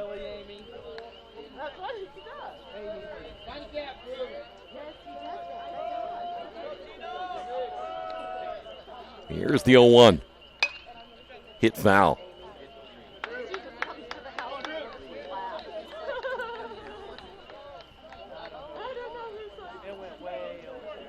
Franklin scoring all the runs early in game 1. They've done the same thing here in game 2 and really setting the tone early. Here's the 0-2 pitch. Check swing. Did he go around? This time they say yes, he did. Hard to tell with the umpire at first base with a left-handed hitter whether he went around. Well, the Quakers will take a 2 away, and here's Claycamp. Now batting the shortstop, number 7, Sam Claycamp. Claycamp singled in the first inning, scored a run.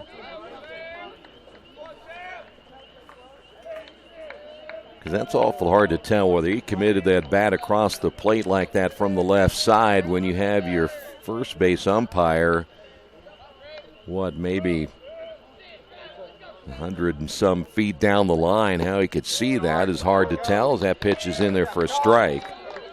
You could see probably with a right-handed hitter, but not with a left-handed hitter.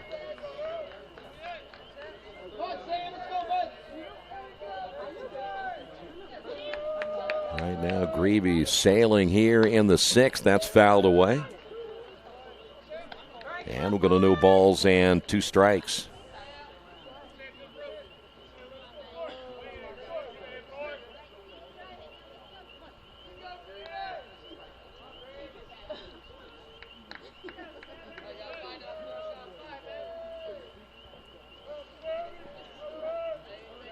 Two away here in the 6th inning.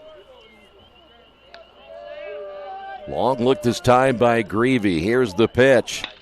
This one lined back up the middle. The second baseman backhanding it. Mitchell's throw to first, not in time.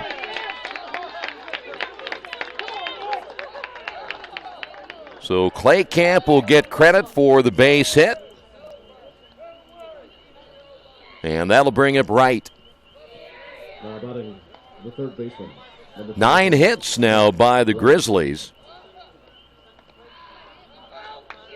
And that is their first base hit since the 3rd inning when Wellington picked up a single.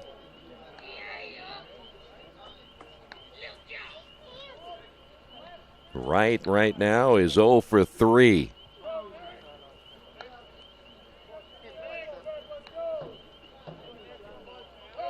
So Claycamp a short lead at first base. The pitch on the way, swing and a miss.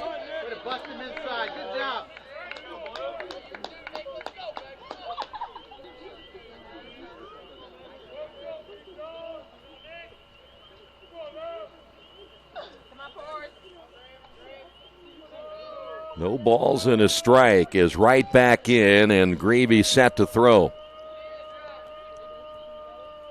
Here's the pitch on the way. It's outside. 1 ball, 1 strike.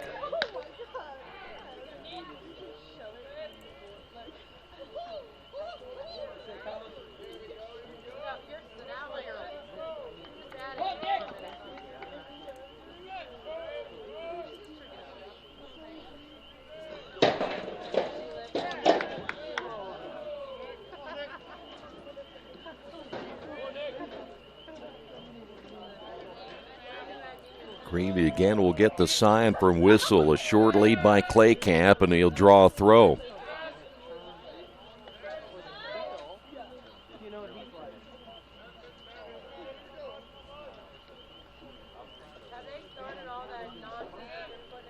Here's a right-hander throwing now in the bullpen for Franklin. The Quakers bullpen has been quiet since Greavy's been throwing so well. That pitch is going to be low and inside, 2-1.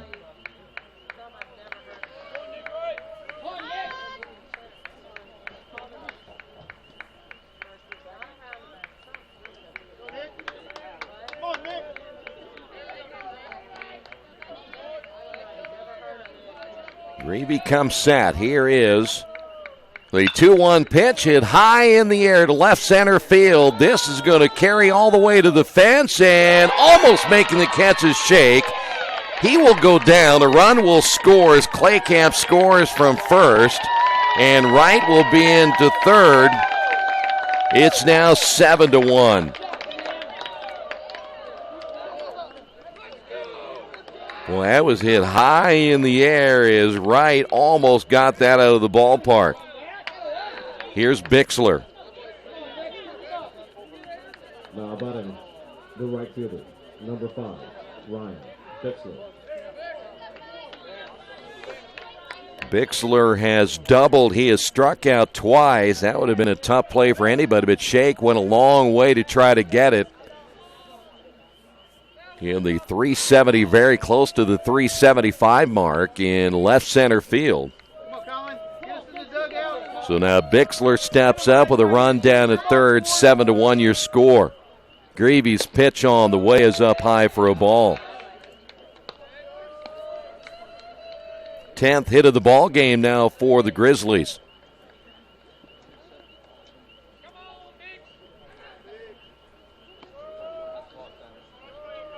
Bixler back in as Greavy checks the runner at third. And the pitch on the way is a breaking ball swung on and missed.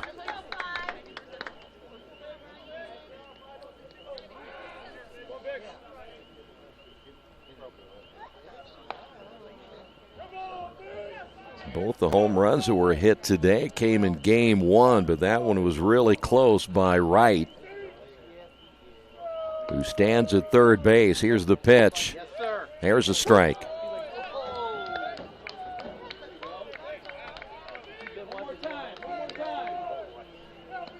1-2 now to Bixler.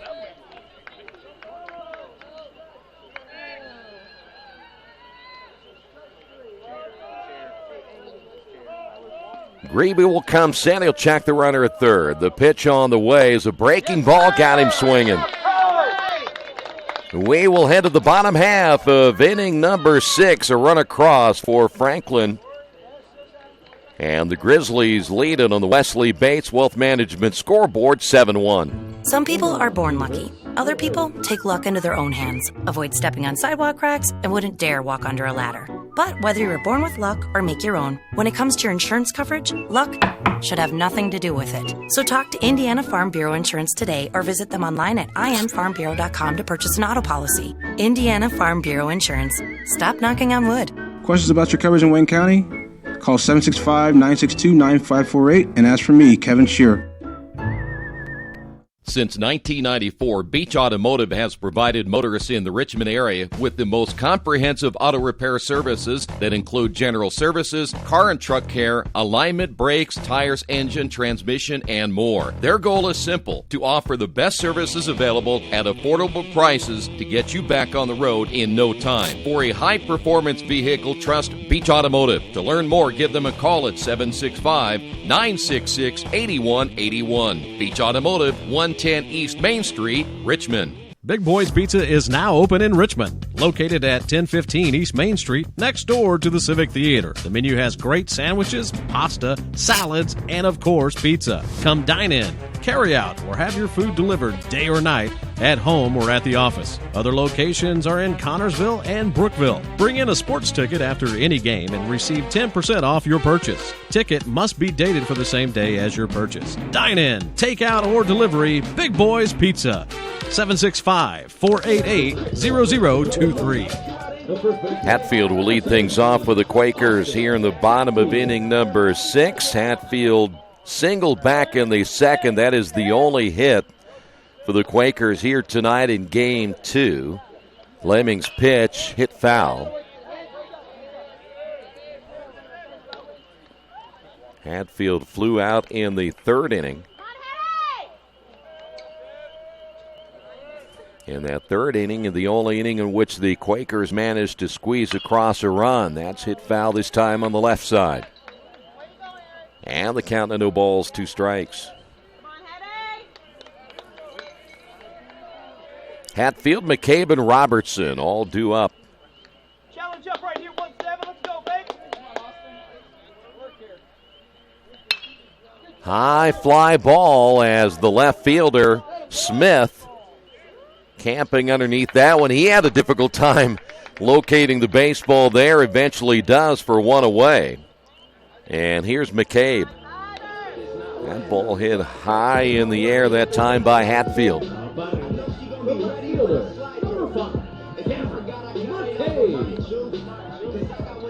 McCabe is 0 for 2. He flew out in the second and he struck out in the third. The pitch in there for a strike.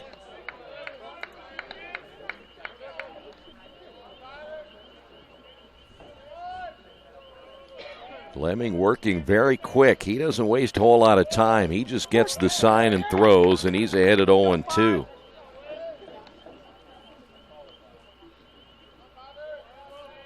Demkovich behind the plate gets the sign, and he just simply throws. Here's the 0-2 pitch. Low and outside, 1-2.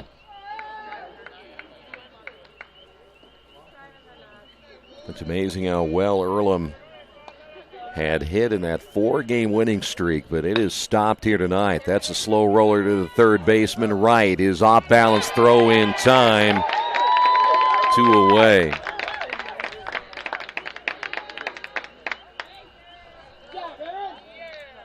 And here is Robertson. We were talking about all the positives that the Quakers had again during that 4-game winning streak.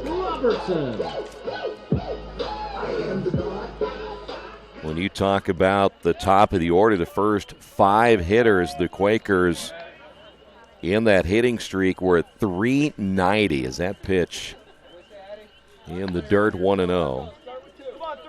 You're talking about Swearingen, Jandro, Dopp, Hatfield, and Shake. Now, Swearingen was at a 263 clip as that's fouled away. But you had Jandro at 429, Danny Dopp at 500, Hatfield at 375, and Isaiah Shake at 400. Pitches outside. They also had a combined 17 runs driven in and 28 runs scored between those 5, but that has not been the case here tonight. The 2-1 pitch, 3-1.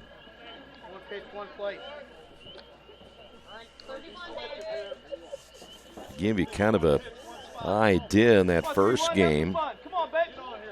Swearingen had a hit, Danny Dopp had a hit, and Isaiah Shake had a hit. 3 out of 11. There's a strike. In this game, Swearingen is 0 for 2, Jandro 0 for 2, Shake is 0 for 2, Hatfield 1 for 3. Swing and a miss. Robertson will strike out, and the Quakers go easily here in the 6th inning. On the Wesley Bates Wealth Management scoreboard, Quakers trail this one 7-1. Best One Tire and Service has been committed to our partners since 1948. With more than 250 locations in 26 states, Best One puts over 1 million tires on the road every year. Superior tires, expert service, competitive prices. Best One Tire and Service, where the best costs less. Hi, I'm Roger Clark with Best One of Richmond. Because Best One is one of Bridgestone's largest retailers, we offer exclusive Bridgestone savings. Visit us in Richmond to save on Bridgestone tires today. Wish me luck, wish me luck. We've all said it. Thing is, life doesn't run on luck. For most people, it takes careful planning. A lot more than, say, crossing your fingers or toes. So talk to Indiana Farm Bureau Insurance. Because as your life changes, your life insurance coverage should do the same. And when it comes to your coverage, luck should have nothing to do with it. Indiana Farm Bureau Insurance. Stop knocking on wood. Questions about your coverage in Wayne County? Call 765-962-9548 and ask for me, Kevin Shearer.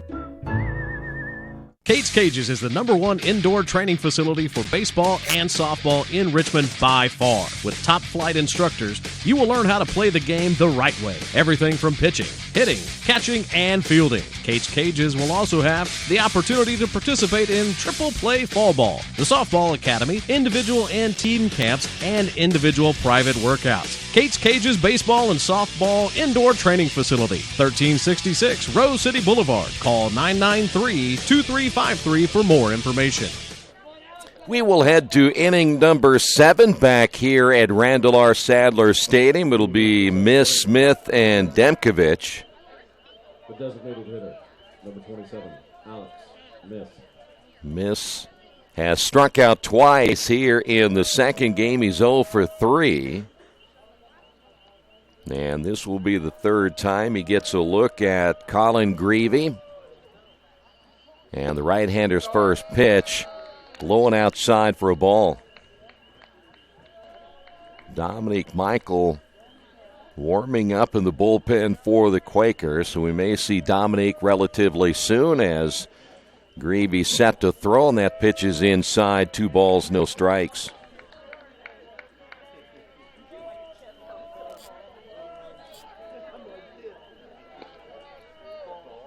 Ten hits on the board now for the Grizzlies here in Game 2. 3-0. As they back that up with the 15-hit performance in Game number 1.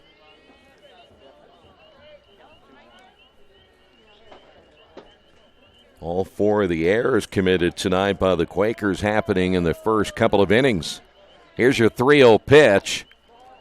And that misses low and inside, and a leadoff walk for Miss, and Smith is next. And now we'll wait and see if this will be it for Colin Greavy. The left fielder, number 23, Jared Smith. And I think they have made the call to the bullpen, so Colin Greavy is done for the night. We will see a new pitcher here for the Quakers, their third pitcher here in game number 2. And we'll tell you about the new pitcher coming up in just a moment. Stay right there. The Quakers trail at 7-1. We check them better. Every Wetzel Better Buy certified vehicle is fully inspected and reconditioned by ASE and factory-trained technicians. And each Better Buy vehicle comes with a Carfax vehicle history report, so you know you can buy a vehicle with confidence. We back 'em better with a 3-day satisfaction guarantee. Every Wetzel Better Buy certified comes with a 3-day or 300-mile satisfaction guarantee. If you don't like it within that 3 days or 300 miles, just bring it back and we'll exchange it for a vehicle of equal value. Every Wetzel Better Buy certified vehicle comes with a 12-month, 12,000-mile warranty. We price them better. We have dedicated individuals searching the entire country for the highest quality, lowest price vehicles for our inventory. In today's competitive market, we're constantly monitoring vehicle values to ensure that we're offering the best prices possible.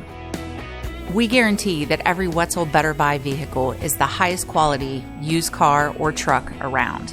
Our reconditioning process guarantees that you are getting a vehicle as close to brand new as possible, and our warranties back that up.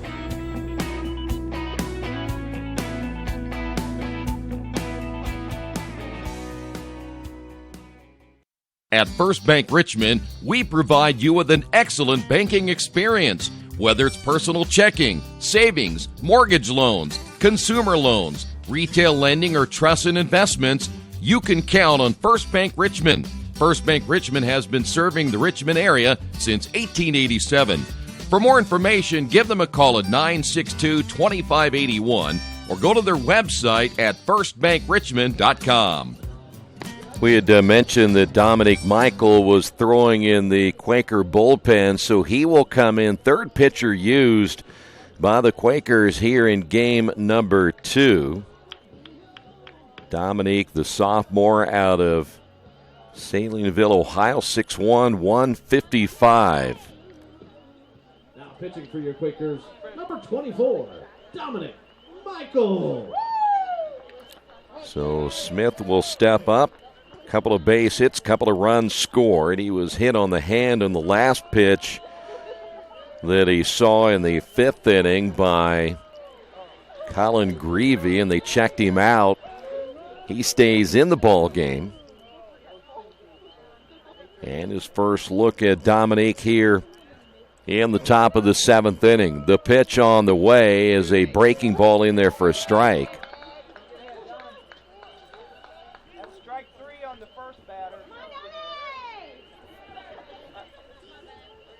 There is somebody down there just beating that home plate umpire up, isn't he? He's wearing him out. Here's the stretch in the 0-1 pitch, just outside, 1 ball, 1 strike.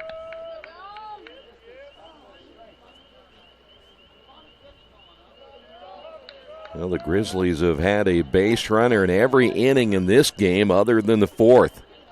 That was when Greavy struck out the side. Time called by Smith.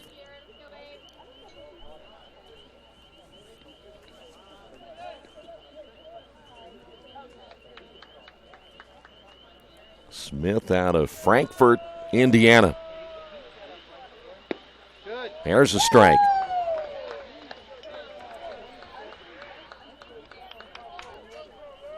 So 1-2 now to Smith. Miss down at first base.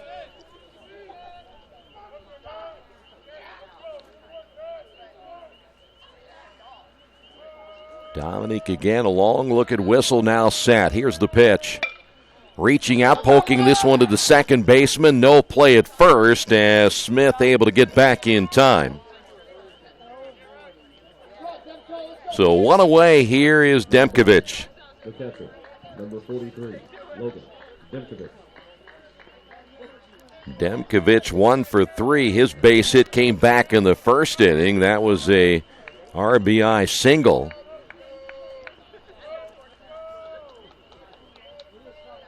He is the number 8 hitter in the lineup now for the Grizzlies.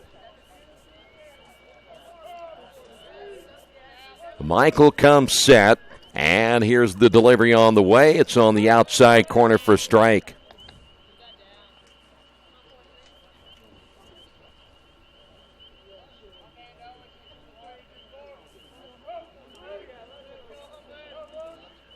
One away as we play here in the 7th. Dominique will come set. Short lead at first. And a throw to first. Not in time to get Miss.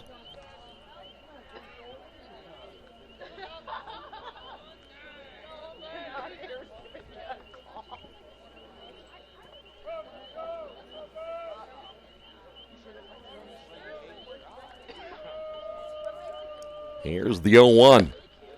Big cut of a miss. And Demkovich behind now. No balls and 2 strikes.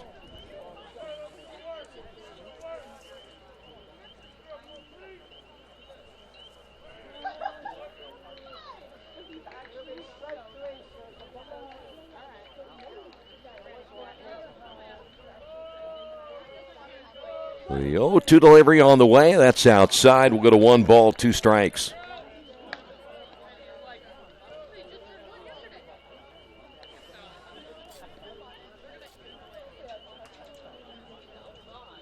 Colin Greavy, 5 innings of work. Of course, the runner at first is still his responsibility. 4 hits, 2 runs, both earned, 7 strikeouts, and 2 walks.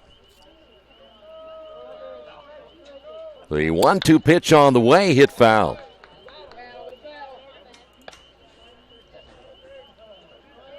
We mentioned that Owen started the game. He went the 1 inning. His final line was 6 hits, 5 runs, 4 earned, 1 strikeouts, and 2 walks. He faced only 12 hitters before leaving the ball game. The 1-2 pitch on the way is outside, 2-2.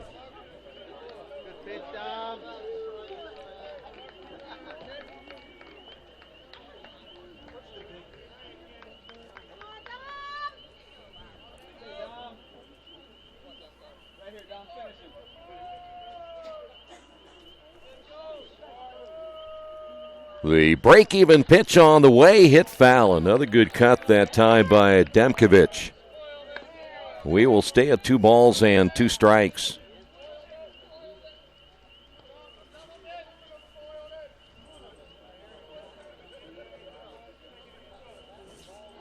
Boy, with his doubleheader here tonight and the lack of hitting, those numbers that we saw that were very positive coming in hitting-wise for the Quakers, their averages have taken a big hit here this evening.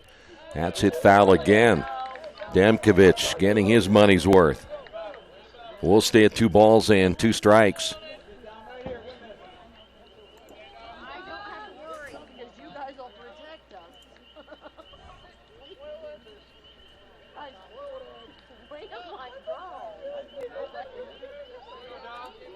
Demkovic with the RBI back in inning number 1. Steps back in. 2 balls, 2 strikes. Payoff pitch once again. Low and outside. We'll go to 3-2.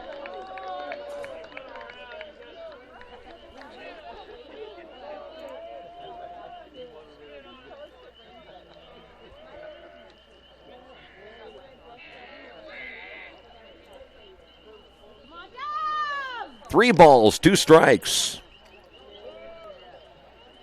Miz with the lead at first. Here's the stretch and a throw to first again. Tag laid on, but not in time.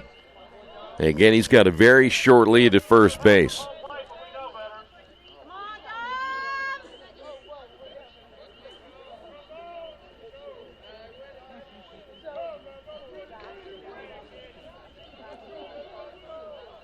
The stretch by Dominique. And the pitch on the way. Runner takes off. In there for a strike. Throw down to second. Tag laid on, and they get him as well. Double play the hard way. We will move to the bottom of the 7th inning. A strikeout throw out here in the top of inning number 7 on the Wesley Bates Wealth Management scoreboard. Franklin leads at 7-1. Georgia Direct is your one-stop source for floor coverings and decorating ideas for remodeling a home, office, kitchen, or bathroom. Their showroom offers quality products from Mohawk, Shaw, Armstrong, Craft Made, and many more. They proudly offer Richmond the best quality and variety of home design solutions at competitive prices. At Georgia Direct, their goal is to deliver an outstanding customer experience from selection through installation. Georgia Direct Carpets and Cabinets, 5200 National Road East, Richmond. After the unexpected, expect us. Indiana Farm Bureau Insurance of Fayette, Rush, Union, Decatur, and Shelby counties. Auto, home, life, renters, farm, crop, and business coverage. Coverage you need in a language you know. We take customer satisfaction seriously and don't take a cookie-cutter approach to your coverage. For more information, call 800-723-3276 or go to their website, in.farmbureau.com. Hey, this is Steve, and out at Jiffy Lube the other day, a customer came in and said, Steve, this was my 100th oil change on this car, and you've done them all. Hi, my name is George Farrell, and I've been coming to Jiffy Lube for over 14 years. I recently just had my 100th oil change. I'd like to thank Steve Funkhauser and his staff for the great service that they've provided me over the years. Thank you to all, and I would recommend anyone to come to Jiffy Lube to get their car serviced. Jiffy Lube, #1 in customer satisfaction for a reason. Quakers down 7-1 as we move to the bottom of the 7th inning. Whistle will lead things off, followed by Grace and Mitchell. Earlham 1 run on 1 hit and 4 errors. Their line score for Franklin, 7 runs, 10 hits, and no errors here in game number 2. Whistle flew out back in the second, walked, stole a base in the 4th. And Lemming set to throw on his first pitch, swung on and hit foul to the left.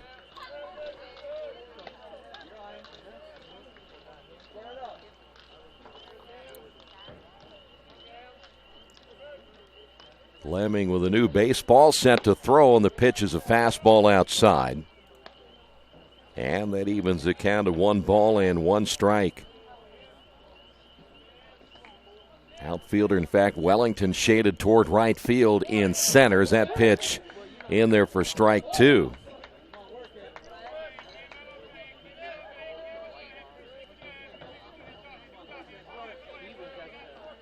Almost daring the left-handed hitter Whistle to go to left field, and he is caught looking. So one away, and here's James Grace.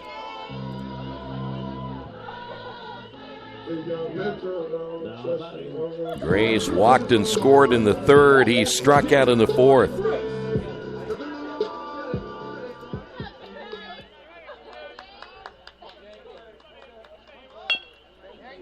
Grounded on the third base side, and that will eventually go foul.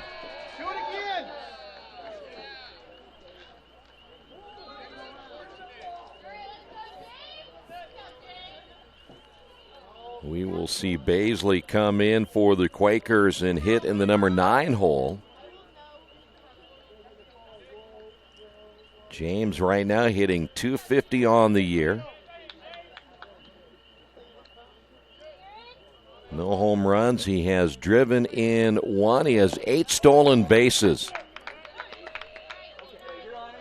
And he's quickly behind in this one.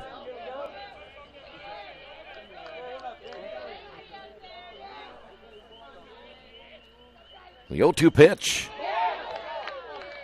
Did he go around? Yes. Well, that was pretty easy on that one.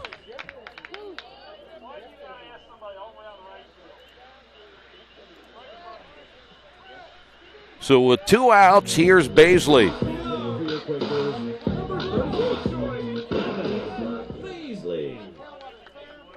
So Baisley steps up for the first time tonight and promptly hits this one in left field for a base hit. Only the second base hit for the Quakers here tonight. And that'll bring up the leadoff hitter, Swearingen. Zach 0 for 2. A walk back in the third inning.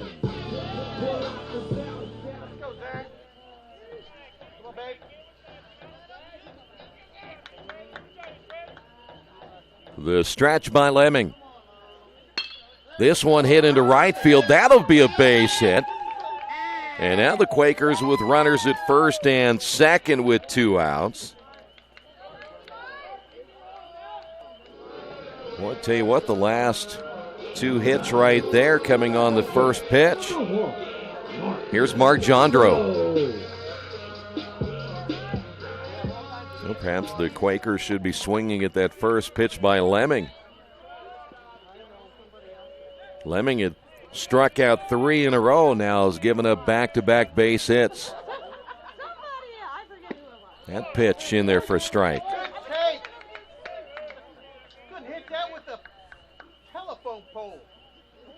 That's a good one.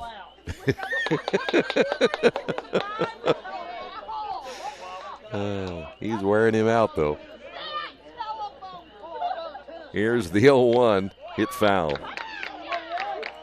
You know, somebody's got to be sneaking something illegal into this ballpark because they're really goofy down here.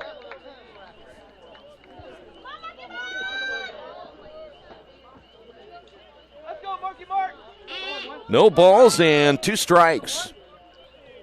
Lemming's pitch on the way, grounded to the shortstop. He'll flip on to second. Claycamp to Polly, and that'll do it for the Quakers in the bottom of the 7th inning. Quakers get a couple of base hits, can't do anything with it on the Wesley Bates Wealth Management scoreboard. Quakers trail this one 7-1. Hello, my name is Kyle Schwarzkopf. I'm the manager of Kyle's National Road Auto and business in Richmond since 1979. We employ ASE certified technicians and we have over 80 years of experience. We work on all domestics and most European and Japanese cars. Give us a call at 966-1555. Kyle's National Road Auto Service. My name is Kyle Schwarzkopf and I approve this message. Hey, if you're looking for a great place to dine, how about Little Sheba's? Come join them in Richmond at 175 Fort Wayne Avenue and grab one of their gourmet pizzas, a deluxe sandwich, steak or fresh salad, and an ice-cold beer or your favorite wine. Featuring live music every Tuesday, Friday, and Saturday, and more in their smoke-free environment. You can get a 10% discount with a valid student ID. It's better than being home. For more information about Little Sheba's, give them a call at 962-2999. For over 30 years, Reynolds Plumbing has been keeping the Richmond-Wayne County area running. Whether on commercial properties, restaurants, or residential, they've done quality plumbing, heating, and air work for thousands of customers. In a small town, a company like theirs cannot stay in business for as long as they have without being very good at what they do. It's not just about quality work, it's about customer service. If that's the kind of experience you want on your next plumbing or HVAC job, then Reynolds Plumbing has you covered. Call Reynolds Plumbing today at 966-0994. Paulie will lead things off here in the top of the 8th inning. It will go 9-1-2 in the order. Dominic Michael back in. By the way, Baisley will take over at second base for the Quakers. And Dominic's pitch is on the way. Popped him up. Shortstop in shallow center field is there, and Swearingen makes the catch, one away. So one pitch and one out here in the 8th, and here is Wellington. Now batting the center fielder, number 1, Quentin Wellington. Wellington's lone base hit came back in the 3rd.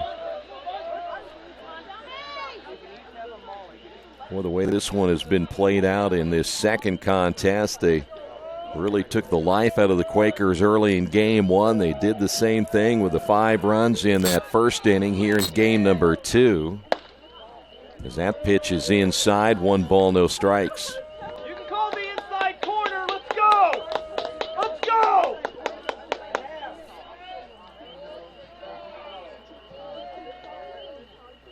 Well, last year, when you look at the 2 games, they were dominated by Franklin. They go on to win the conference. This year, they are, again, looking as strong as they were, at least to this point. That pitch in there for a strike and dominating these 2 games.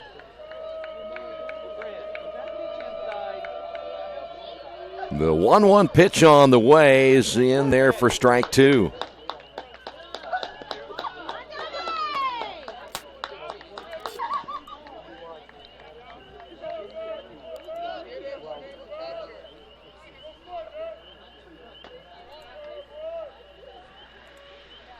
Time will be called as Wellington steps out.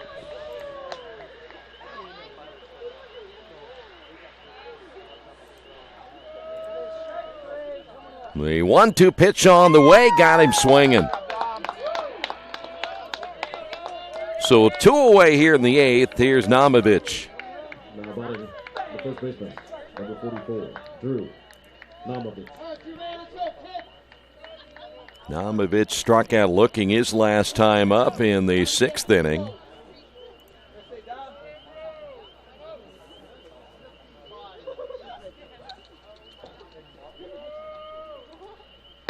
And he'll take that pitch for strike 1.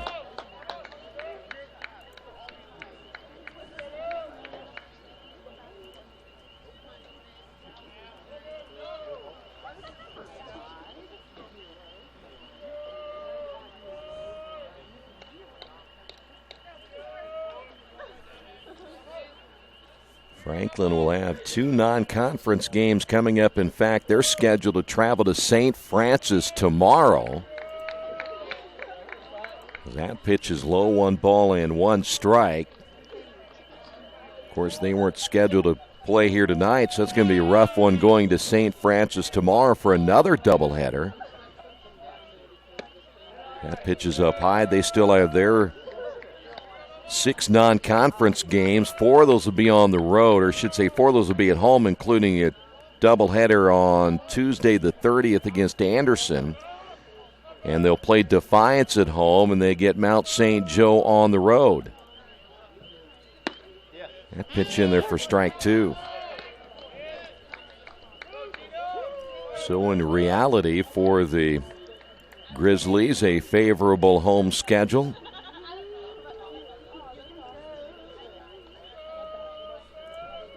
Two balls and 2 strikes. Off the end of the bat, foul.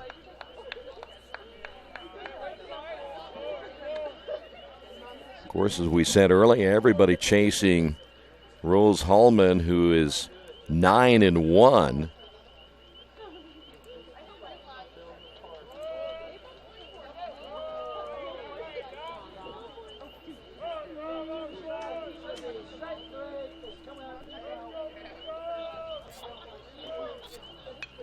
That's hit foul. We'll stay at 2 balls and 2 strikes.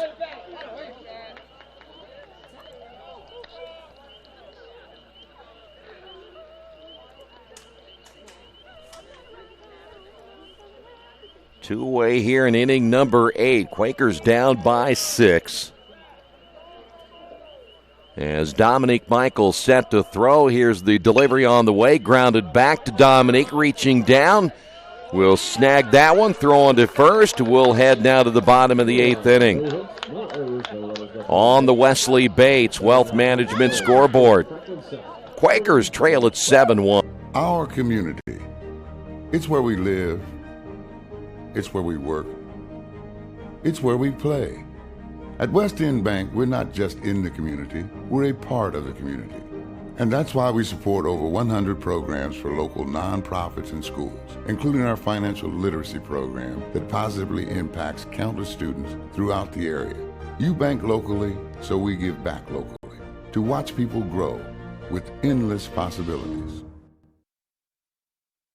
At the Reed Orthopedic Center, our physicians and support team devote themselves to helping you return to a healthy and active lifestyle. Our expertise includes shoulder, elbow, foot, ankle, hand, wrist, hip, and knee injuries, as well as pain management and rehabilitation, and school athletic training programs and sports medicine. We are committed to providing you with the best possible orthopedic treatment that we can. To request an appointment at the Reed Orthopedic Center, call 765-935-8905. As an internet service provider, Parallax Systems offers reliable residential high-speed internet service and business service. With a fiber backbone reaching over 150 miles, we have created a multifaceted delivery system. Our dark fiber leasing has proved beneficial to public and private sectors alike. Parallax serves Wayne County and surrounding areas. Parallax Systems, when speed matters, a division of Richmond Power and Light. Isaiah Shake will lead things off for the Quakers here in the bottom of the 8th inning. It'll be Shake, Hatfield, and McCabe. Lemming will get the win here tonight if things stay the way they are, as that first pitch low and outside. I want to take a quick peek at the Rose-Hulman remainder of their schedule, get a chance, and that pitch is outside. 2 balls, no strikes. Isaiah's 0 for 2 with a walk. That happened back in the 3rd inning. And again, with everybody chasing Rose here in the conference, that's hit foul. Now, the Fighting Engineers are off this entire week. In fact, they won't play until Saturday. They get Bluffton at home. They get Hanover also at home, and they do go to Anderson, as that one is hit to shallow center, caught there by Claycamp. There's one away. And that'll bring up Hatfield. So when you look at it, Anderson has to go to both. In fact, they got to come here. They've got to go to Rose-Hulman. And, of course, then also the Engineers will finish things out against Mount St. Joe. This one is hit well into center field, and reaching up and making the catch is Wellington in deep left center field for out number 2. Robbing Hatfield of perhaps extra bases right there, and boy, Wellington can sure cover some ground out there in center field. And here's McCabe. And he went a long way to get it, too.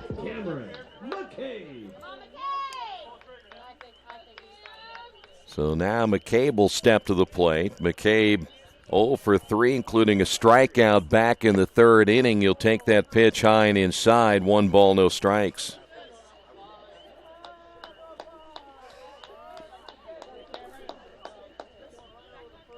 That was one of the better hit balls of the night here for the Quakers, the Hatfield fly ball. 2 balls and no strikes.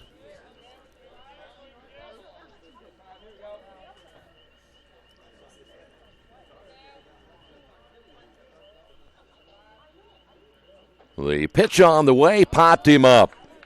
Shortstop, second baseman, both converging on it. It will be Clay Camp to make the catch. Quakers go down easily in the bottom of the 8th inning. We will head to the 9th on the Wesley Bates Wealth Management scoreboard. Franklin leads it by 6. New Vision Sports is a program that will focus on the training and improvement of the serious-minded athlete. It includes all ages and skill levels. They'll create a customized workout plan to provide an ongoing motivation and support program that'll help you achieve your training goals. There are 3 reasons to train with New Vision Sports: variety, specificity, and accountability. New Vision Sports. Give them a call at 977-5831 or go to their website, newvisionsports.com. That's New Vision Sports with a Z. Today's game brought to you in part by Mancino's Pizza and Grinders. Mancino's is family-friendly, serving fresh grinders, pizza, pasta, and salads every day. They serve great food priced for family budgets. Mancino's Italian bread and pizza dough are made from scratch every day, and the baking process may take a little more time, but the end result of freshness and flavor make the real difference in all of Mancino's award-winning products. Mancino's of Richmond. Give them a call at 966-1166 or go to their website, mancinosofrichmond.com. Hi, this is Steve Funkhauser, and I was talking to someone the other day about how friendly and professional the crew at Jiffy Lube is, and they said, "You are always so upbeat. I'm going to call you Mr. Positive." And so now I am Mr. Positive. And I want you to know how proud I am of you and that you are doing a great job today. And hey, do something nice for somebody. Make somebody smile. Smiles are contagious, you know. I want you to have a great day and the horse you rode in on. Jiffy Lube. Fast, friendly, professional. I'm Mr. Positive, and I approve this message. We have made it to inning number 9. And it'll be Clay Camp to lead it off, followed by Wright and Bixler. And we're on the verge of getting close to having 2 3-hour ball games. Clay Camp, couple of base hits, a single in the first. He also singled in the 6th inning. And Dominique set to throw, and the pitch is in there for a strike.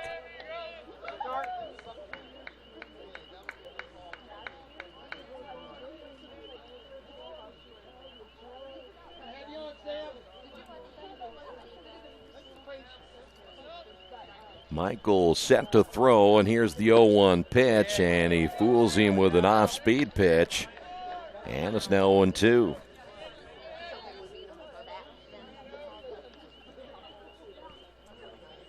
It'll be interesting to see how this, well, in fact, both teams will respond tomorrow, as again we mentioned that there's a base hit. 11 hits on the board now for the Grizzlies, but they go to St. Francis tomorrow. Here is Wright. Quakers will play at DePauw tomorrow in a non-conference game. Everybody trying to squeeze some games in late in the year.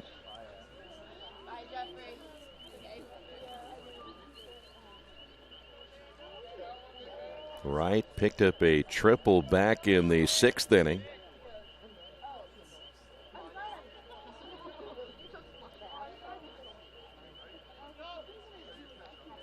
Dominique will come set as he checks the runner at first. The pitch swung on and hit foul. No balls and a strike.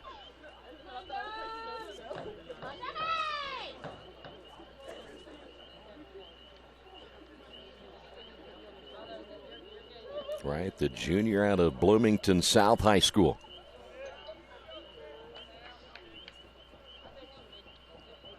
The 0-1 pitch is a breaking ball, gets away from Whistle. That'll be a pass ball. And the runner advancing on to second base. And right now on the count of 1 ball and 1 strike.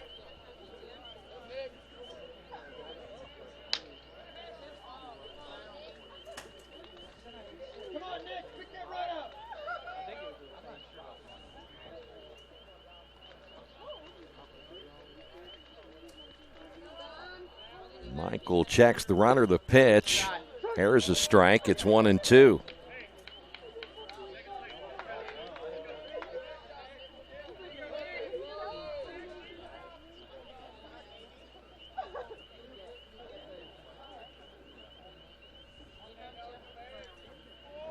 Clay Camp with the lead at second base. 1 ball, 2 strikes. And the pitch on the way is reached out and hit foul. And we'll go to 1-2.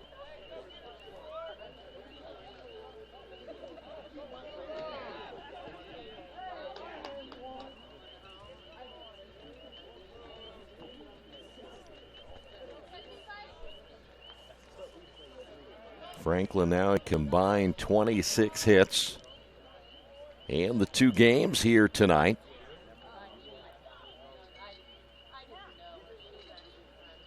Here's the 1-2 pitch on the way. High fly ball into right field. This is going to be tough for Grace. Grace will not get to it. That'll fall in for a base hit. Heading to third will be Clay Camp. He had to wait to see if that ball was going to be caught. But for Wright, able to get that one down the line for the single. And now runners at first and third. 12 base hits on the night here for the Grizzlies. And we'll see a pinch runner at first base.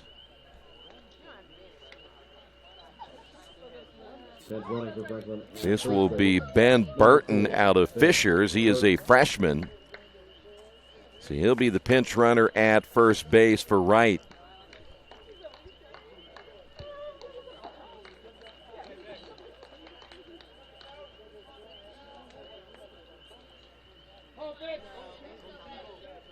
Now Bixler will step to the plate. Chance to drive in another run.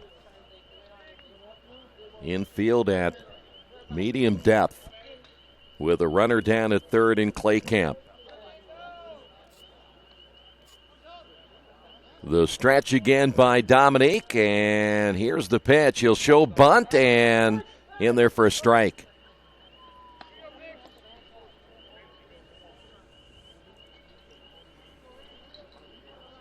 Bixler's had a rough one tonight, struck out 3 times. He did double back in the first inning. And we have a different pinch runner now going into first base, replacing Burton. Apparently they didn't like it that Burton didn't take off. Here is Garrett Ramsey, a freshman out of Bedford, Indiana. So Burton taken out after just 1 pitch.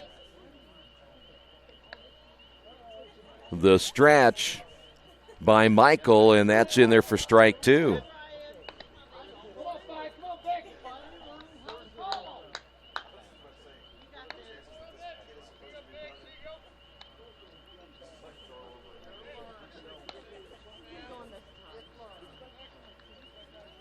So again, Ramsey's at first base and Clay Camp at third. No balls and 2 strikes.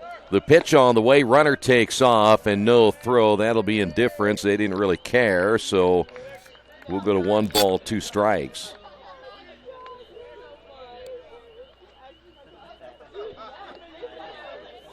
Quakers not too concerned about the base runner at first. At down 7-1, the infield will come in.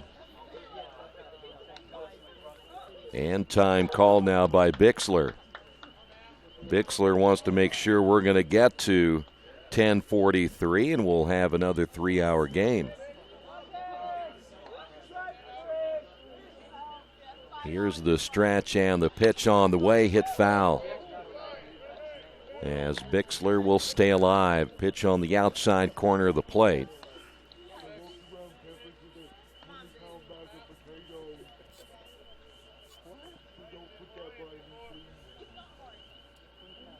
So Ramsey again at second base. Clay Camp at third. Still no outs here in the top of the 9th inning. The pitch. He'll reach out and hit it foul again.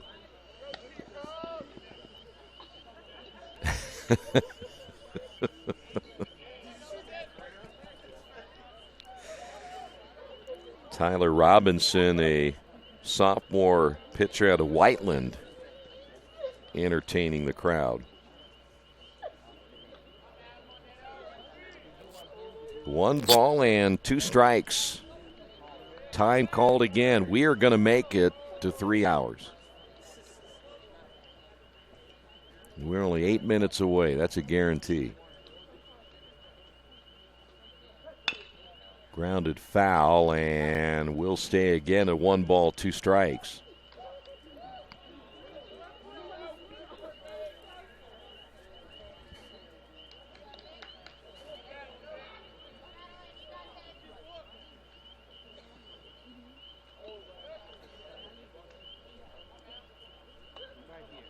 So Bixler back in. The runners will get their leads at second and third. The infield stays in. The 1-2 pitch on the way is way outside, backhanded by Whistle. And we'll go to 2-2.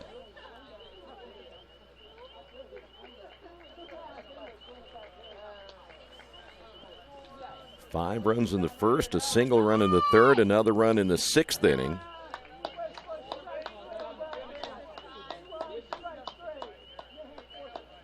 The stretch and the pitch. Well, I'll tell you what, Bixler, he's hanging tough.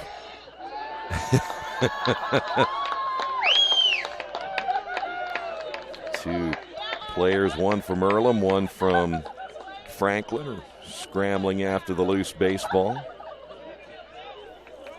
We will stay at 2-2. That's the liveliest this crowd's been in a while. 2 balls, 2 strikes.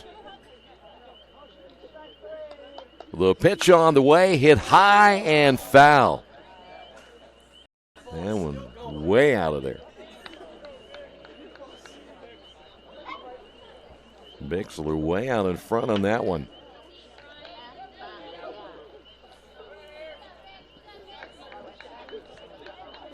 Still no outs here in the 9th. Bixler's been out there for 10 minutes. Pitch on the way, popped him up foul again. This one is playable for the catcher. Great play by Whistle to make the catch. And there's one away. Well, I'm not sure, first off, how Whistle found that in time, but he stays with it. Here's Miss. Number 27, Alex Miss. Miss 0 for 3 with a walk here in game 2.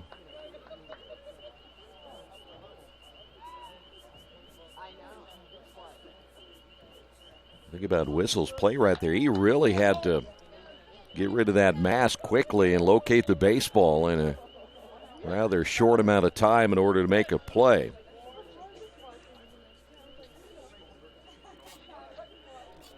Here's the pitch on the way, and that's in there for a strike.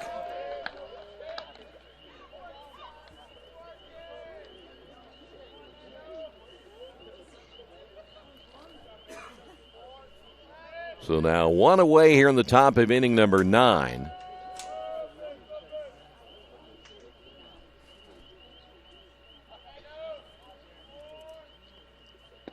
Pitch is outside.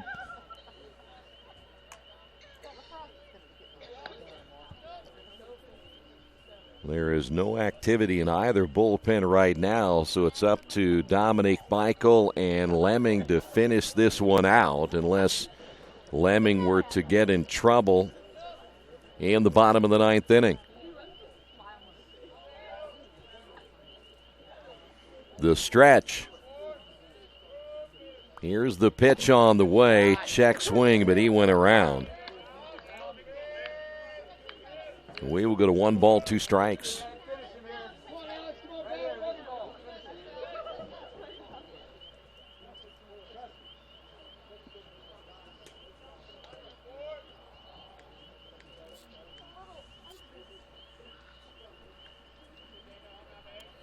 Dominic will check the runner. Here's the pitch. 2 balls, 2 strikes.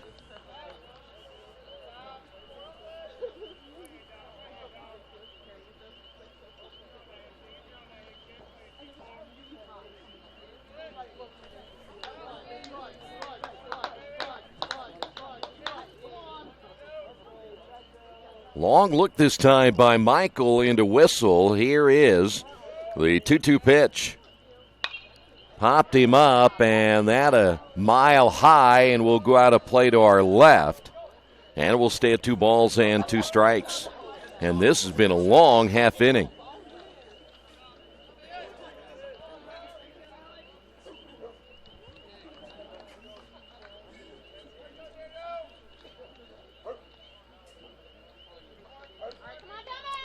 Two balls, 2 strikes. Miss his 5th at bat here in our second game.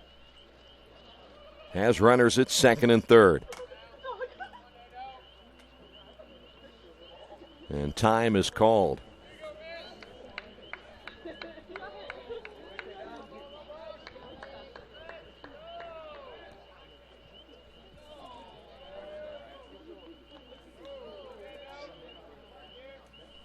The break-even pitch on the way, hitting a mile high, and that will sail out of the ballpark.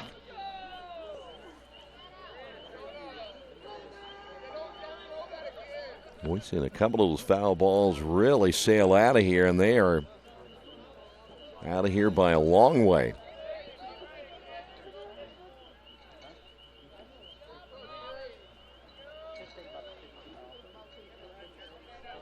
Here's the break-even pitch again. That's hit foul again.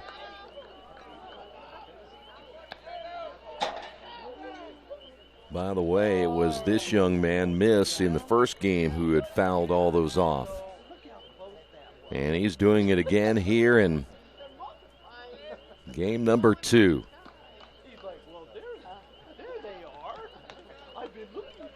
So the runners will get back to second and third. Still 1 away. 2 balls, 2 strikes.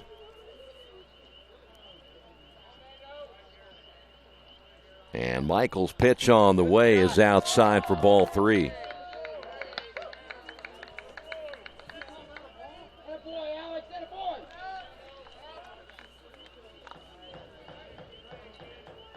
Well, some good hit right here for a miss. And Dominique does not want to load the bases for Demkovic coming up next. The stretch and the payoff pitch on the way. Popped him up on the right side. The second baseman, Baisley, will make the catch, and there's 2 away. So after all of that, you end up with a pop-up in the infield.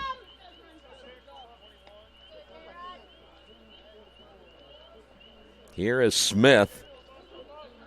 A couple of base hits, lined at his last time up. Jared Smith.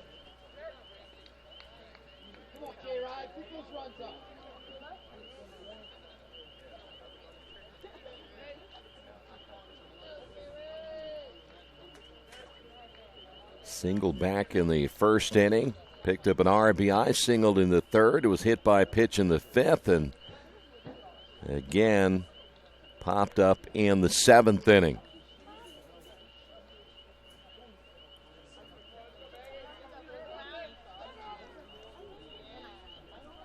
He has scored 2 runs.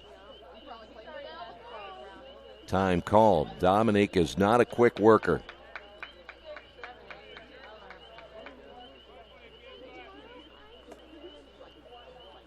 Smith today, in fact, he took one off the hand in the first game. Same thing here in game 2. Hits this one back up the middle. Could be trouble. Shortstop charging. The throw to first not in time, and another run scores. Infield base hit. As Smith able to drive in a run. 13 hits on the night. And now runners at first and third. And still just 2 away here in the 9th inning. Now batting. Here's Demkovic. Logan Demkovic. Now pinch running at third base, number 21, Jordan Krause. Krause will be pinch running now at first base. Third base. So Krause is at third. That one hit well. That's a base hit. So whether Krause is at first or third, somebody's scoring. 9-1, 14 hits.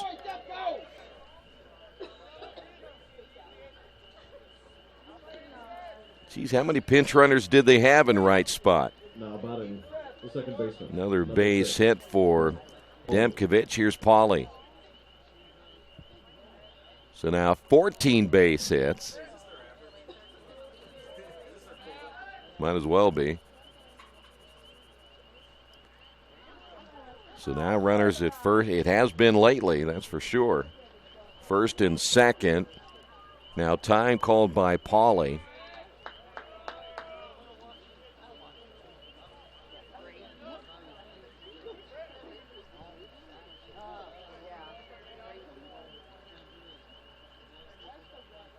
The stretch by Dominique and the pitch hit back up middle. There's another base hit. Rounding third, heading to the plate. Here's the throw, and is he out? Yes. They will get Smith at the plate for the final out of the inning. But they score 2 runs in the inning.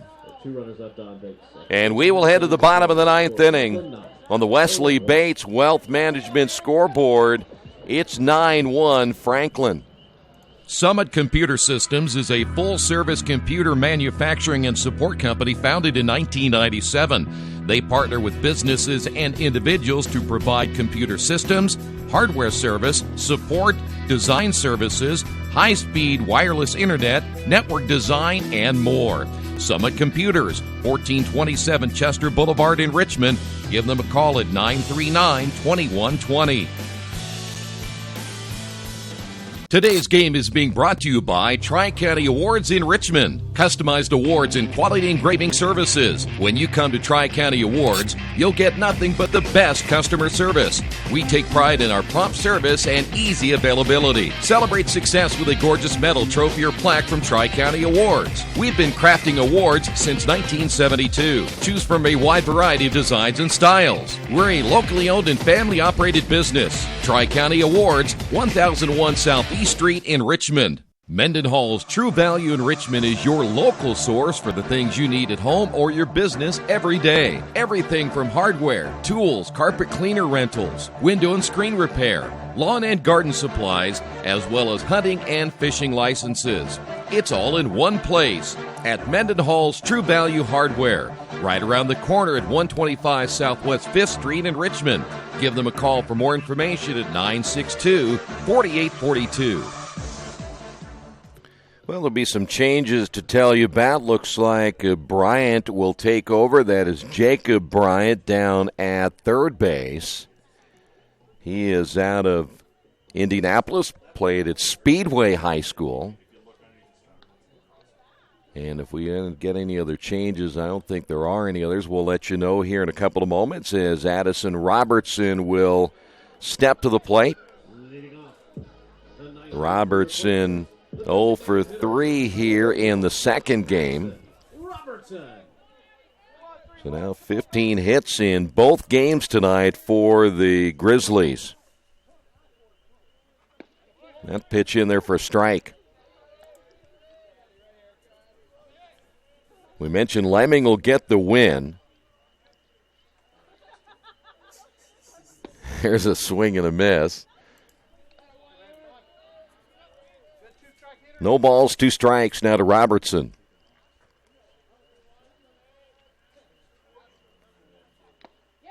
Foul tipped, held on by Demkovich, and there's one away.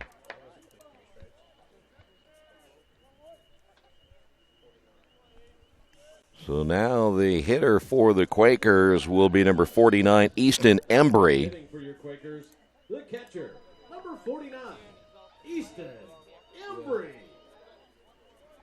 So Embry will hit here in the 9th inning. Hits that one down the line and foul. No balls and a strike. Grace on deck. He came in back in the second inning. In fact, it was McFadden who was lifted after not being able to see the fly ball that was hit to him in right field. He's quickly 0-2, and Grace has been in ever since. Lemming quickly to work again, and this one popped up, hit foul. Will stand no balls, 2 strikes.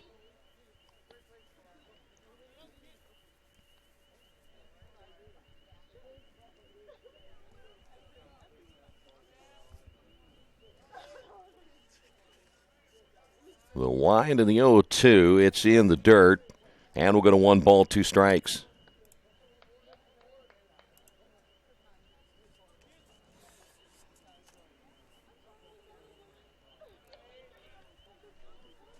The 1-2 pitch, low and outside. 2 balls, 2 strikes. We mentioned earlier tonight that Adrian game may not be played on Wednesday. Might move that game to Thursday, and everyone will let you know. Earlham.com once that announcement is made. Here's a ground ball to Clay Camp. He'll charge and throw, and there's 2 away. So now the Quakers down to their final out here in the second game, as we will see Gray step to the plate. James walked back in the third. He has scored the game's only run. He has struck out twice.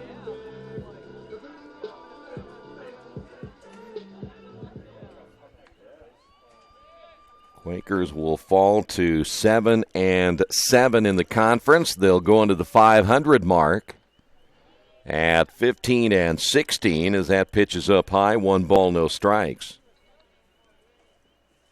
And for Franklin, they will win their 19th game, and they'll go to 8-4 in the conference. This one hit high in the area. 2 will go out of the ballpark. And the count is even at 1 ball and 1 strike.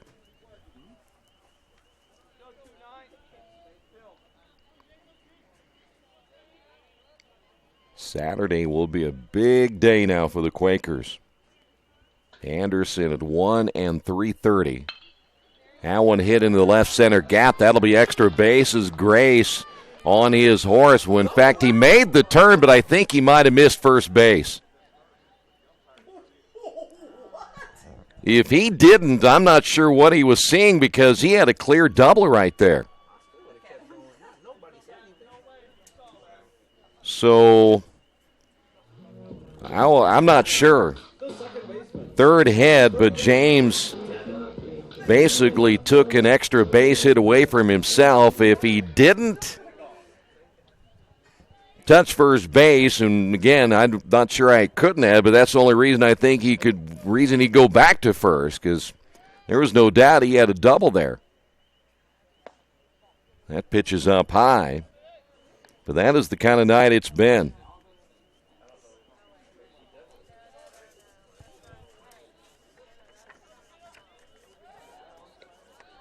Throw to first is high, as we will see Devin Baisley at the plate.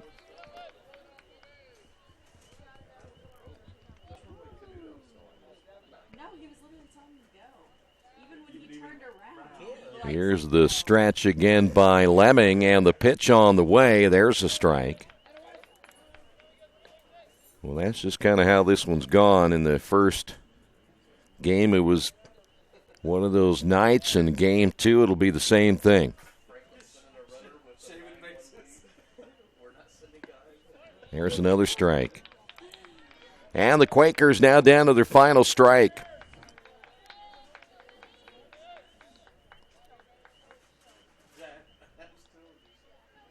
Here's the stretch again by Lemming. Blocked by Demkovich, and we'll go to 2-2.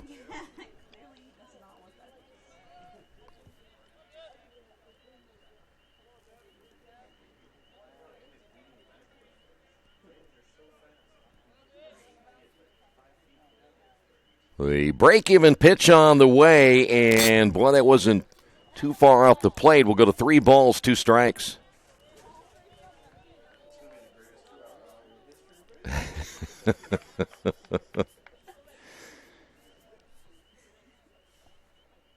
So Baisley back in as Lemming ready to go once again. Here's the pitch on the way, and it's low and outside. So somehow Grace got to second base.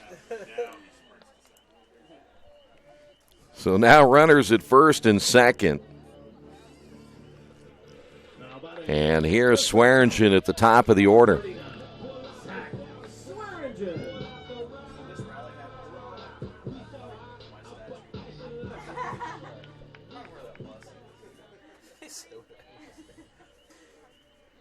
We didn't have enough material. That pitch is up high.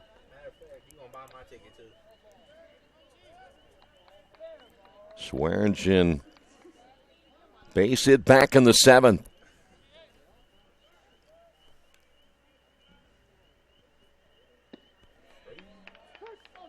And we're even at 1 ball and 1 strike.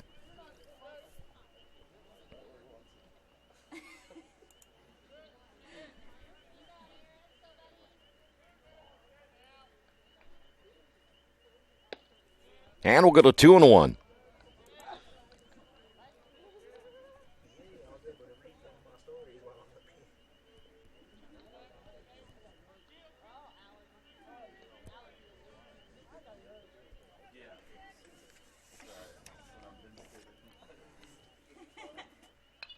That's hit foul. We'll go to 2 balls and 2 strikes. Once again, the Quakers now down to their final strike.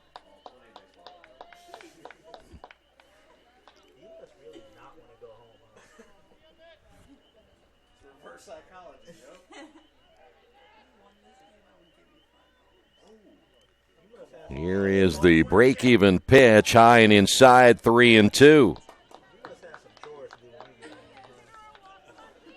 So for the second straight hitter, we will go full count now to Swearingen.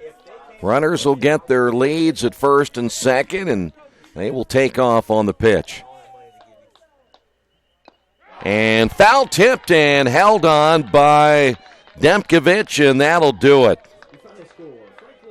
So the Quakers will get swept here tonight. Your final score in game number 2. Franklin wins it 9-1. And again, the Quakers fall to 7-7 in the conference. And for Franklin, they will improve to 8-4. The Quakers, again, will have a non-conference game tomorrow. They will travel to DePaul. That's a 4:30 start time. Quakers back either Wednesday or Thursday against Adrian, and then Saturday they'll take on Anderson in the final 2 games of the regular season. First game beginning at 1 o'clock. 9 runs on 15 hits, no errors on the board in game 2 for Franklin. The Quakers 1 run, 4 hits, and 4 errors on the evening. Thanks for being with us. This has been Earlham Baseball, Radio Troy Digital Sports.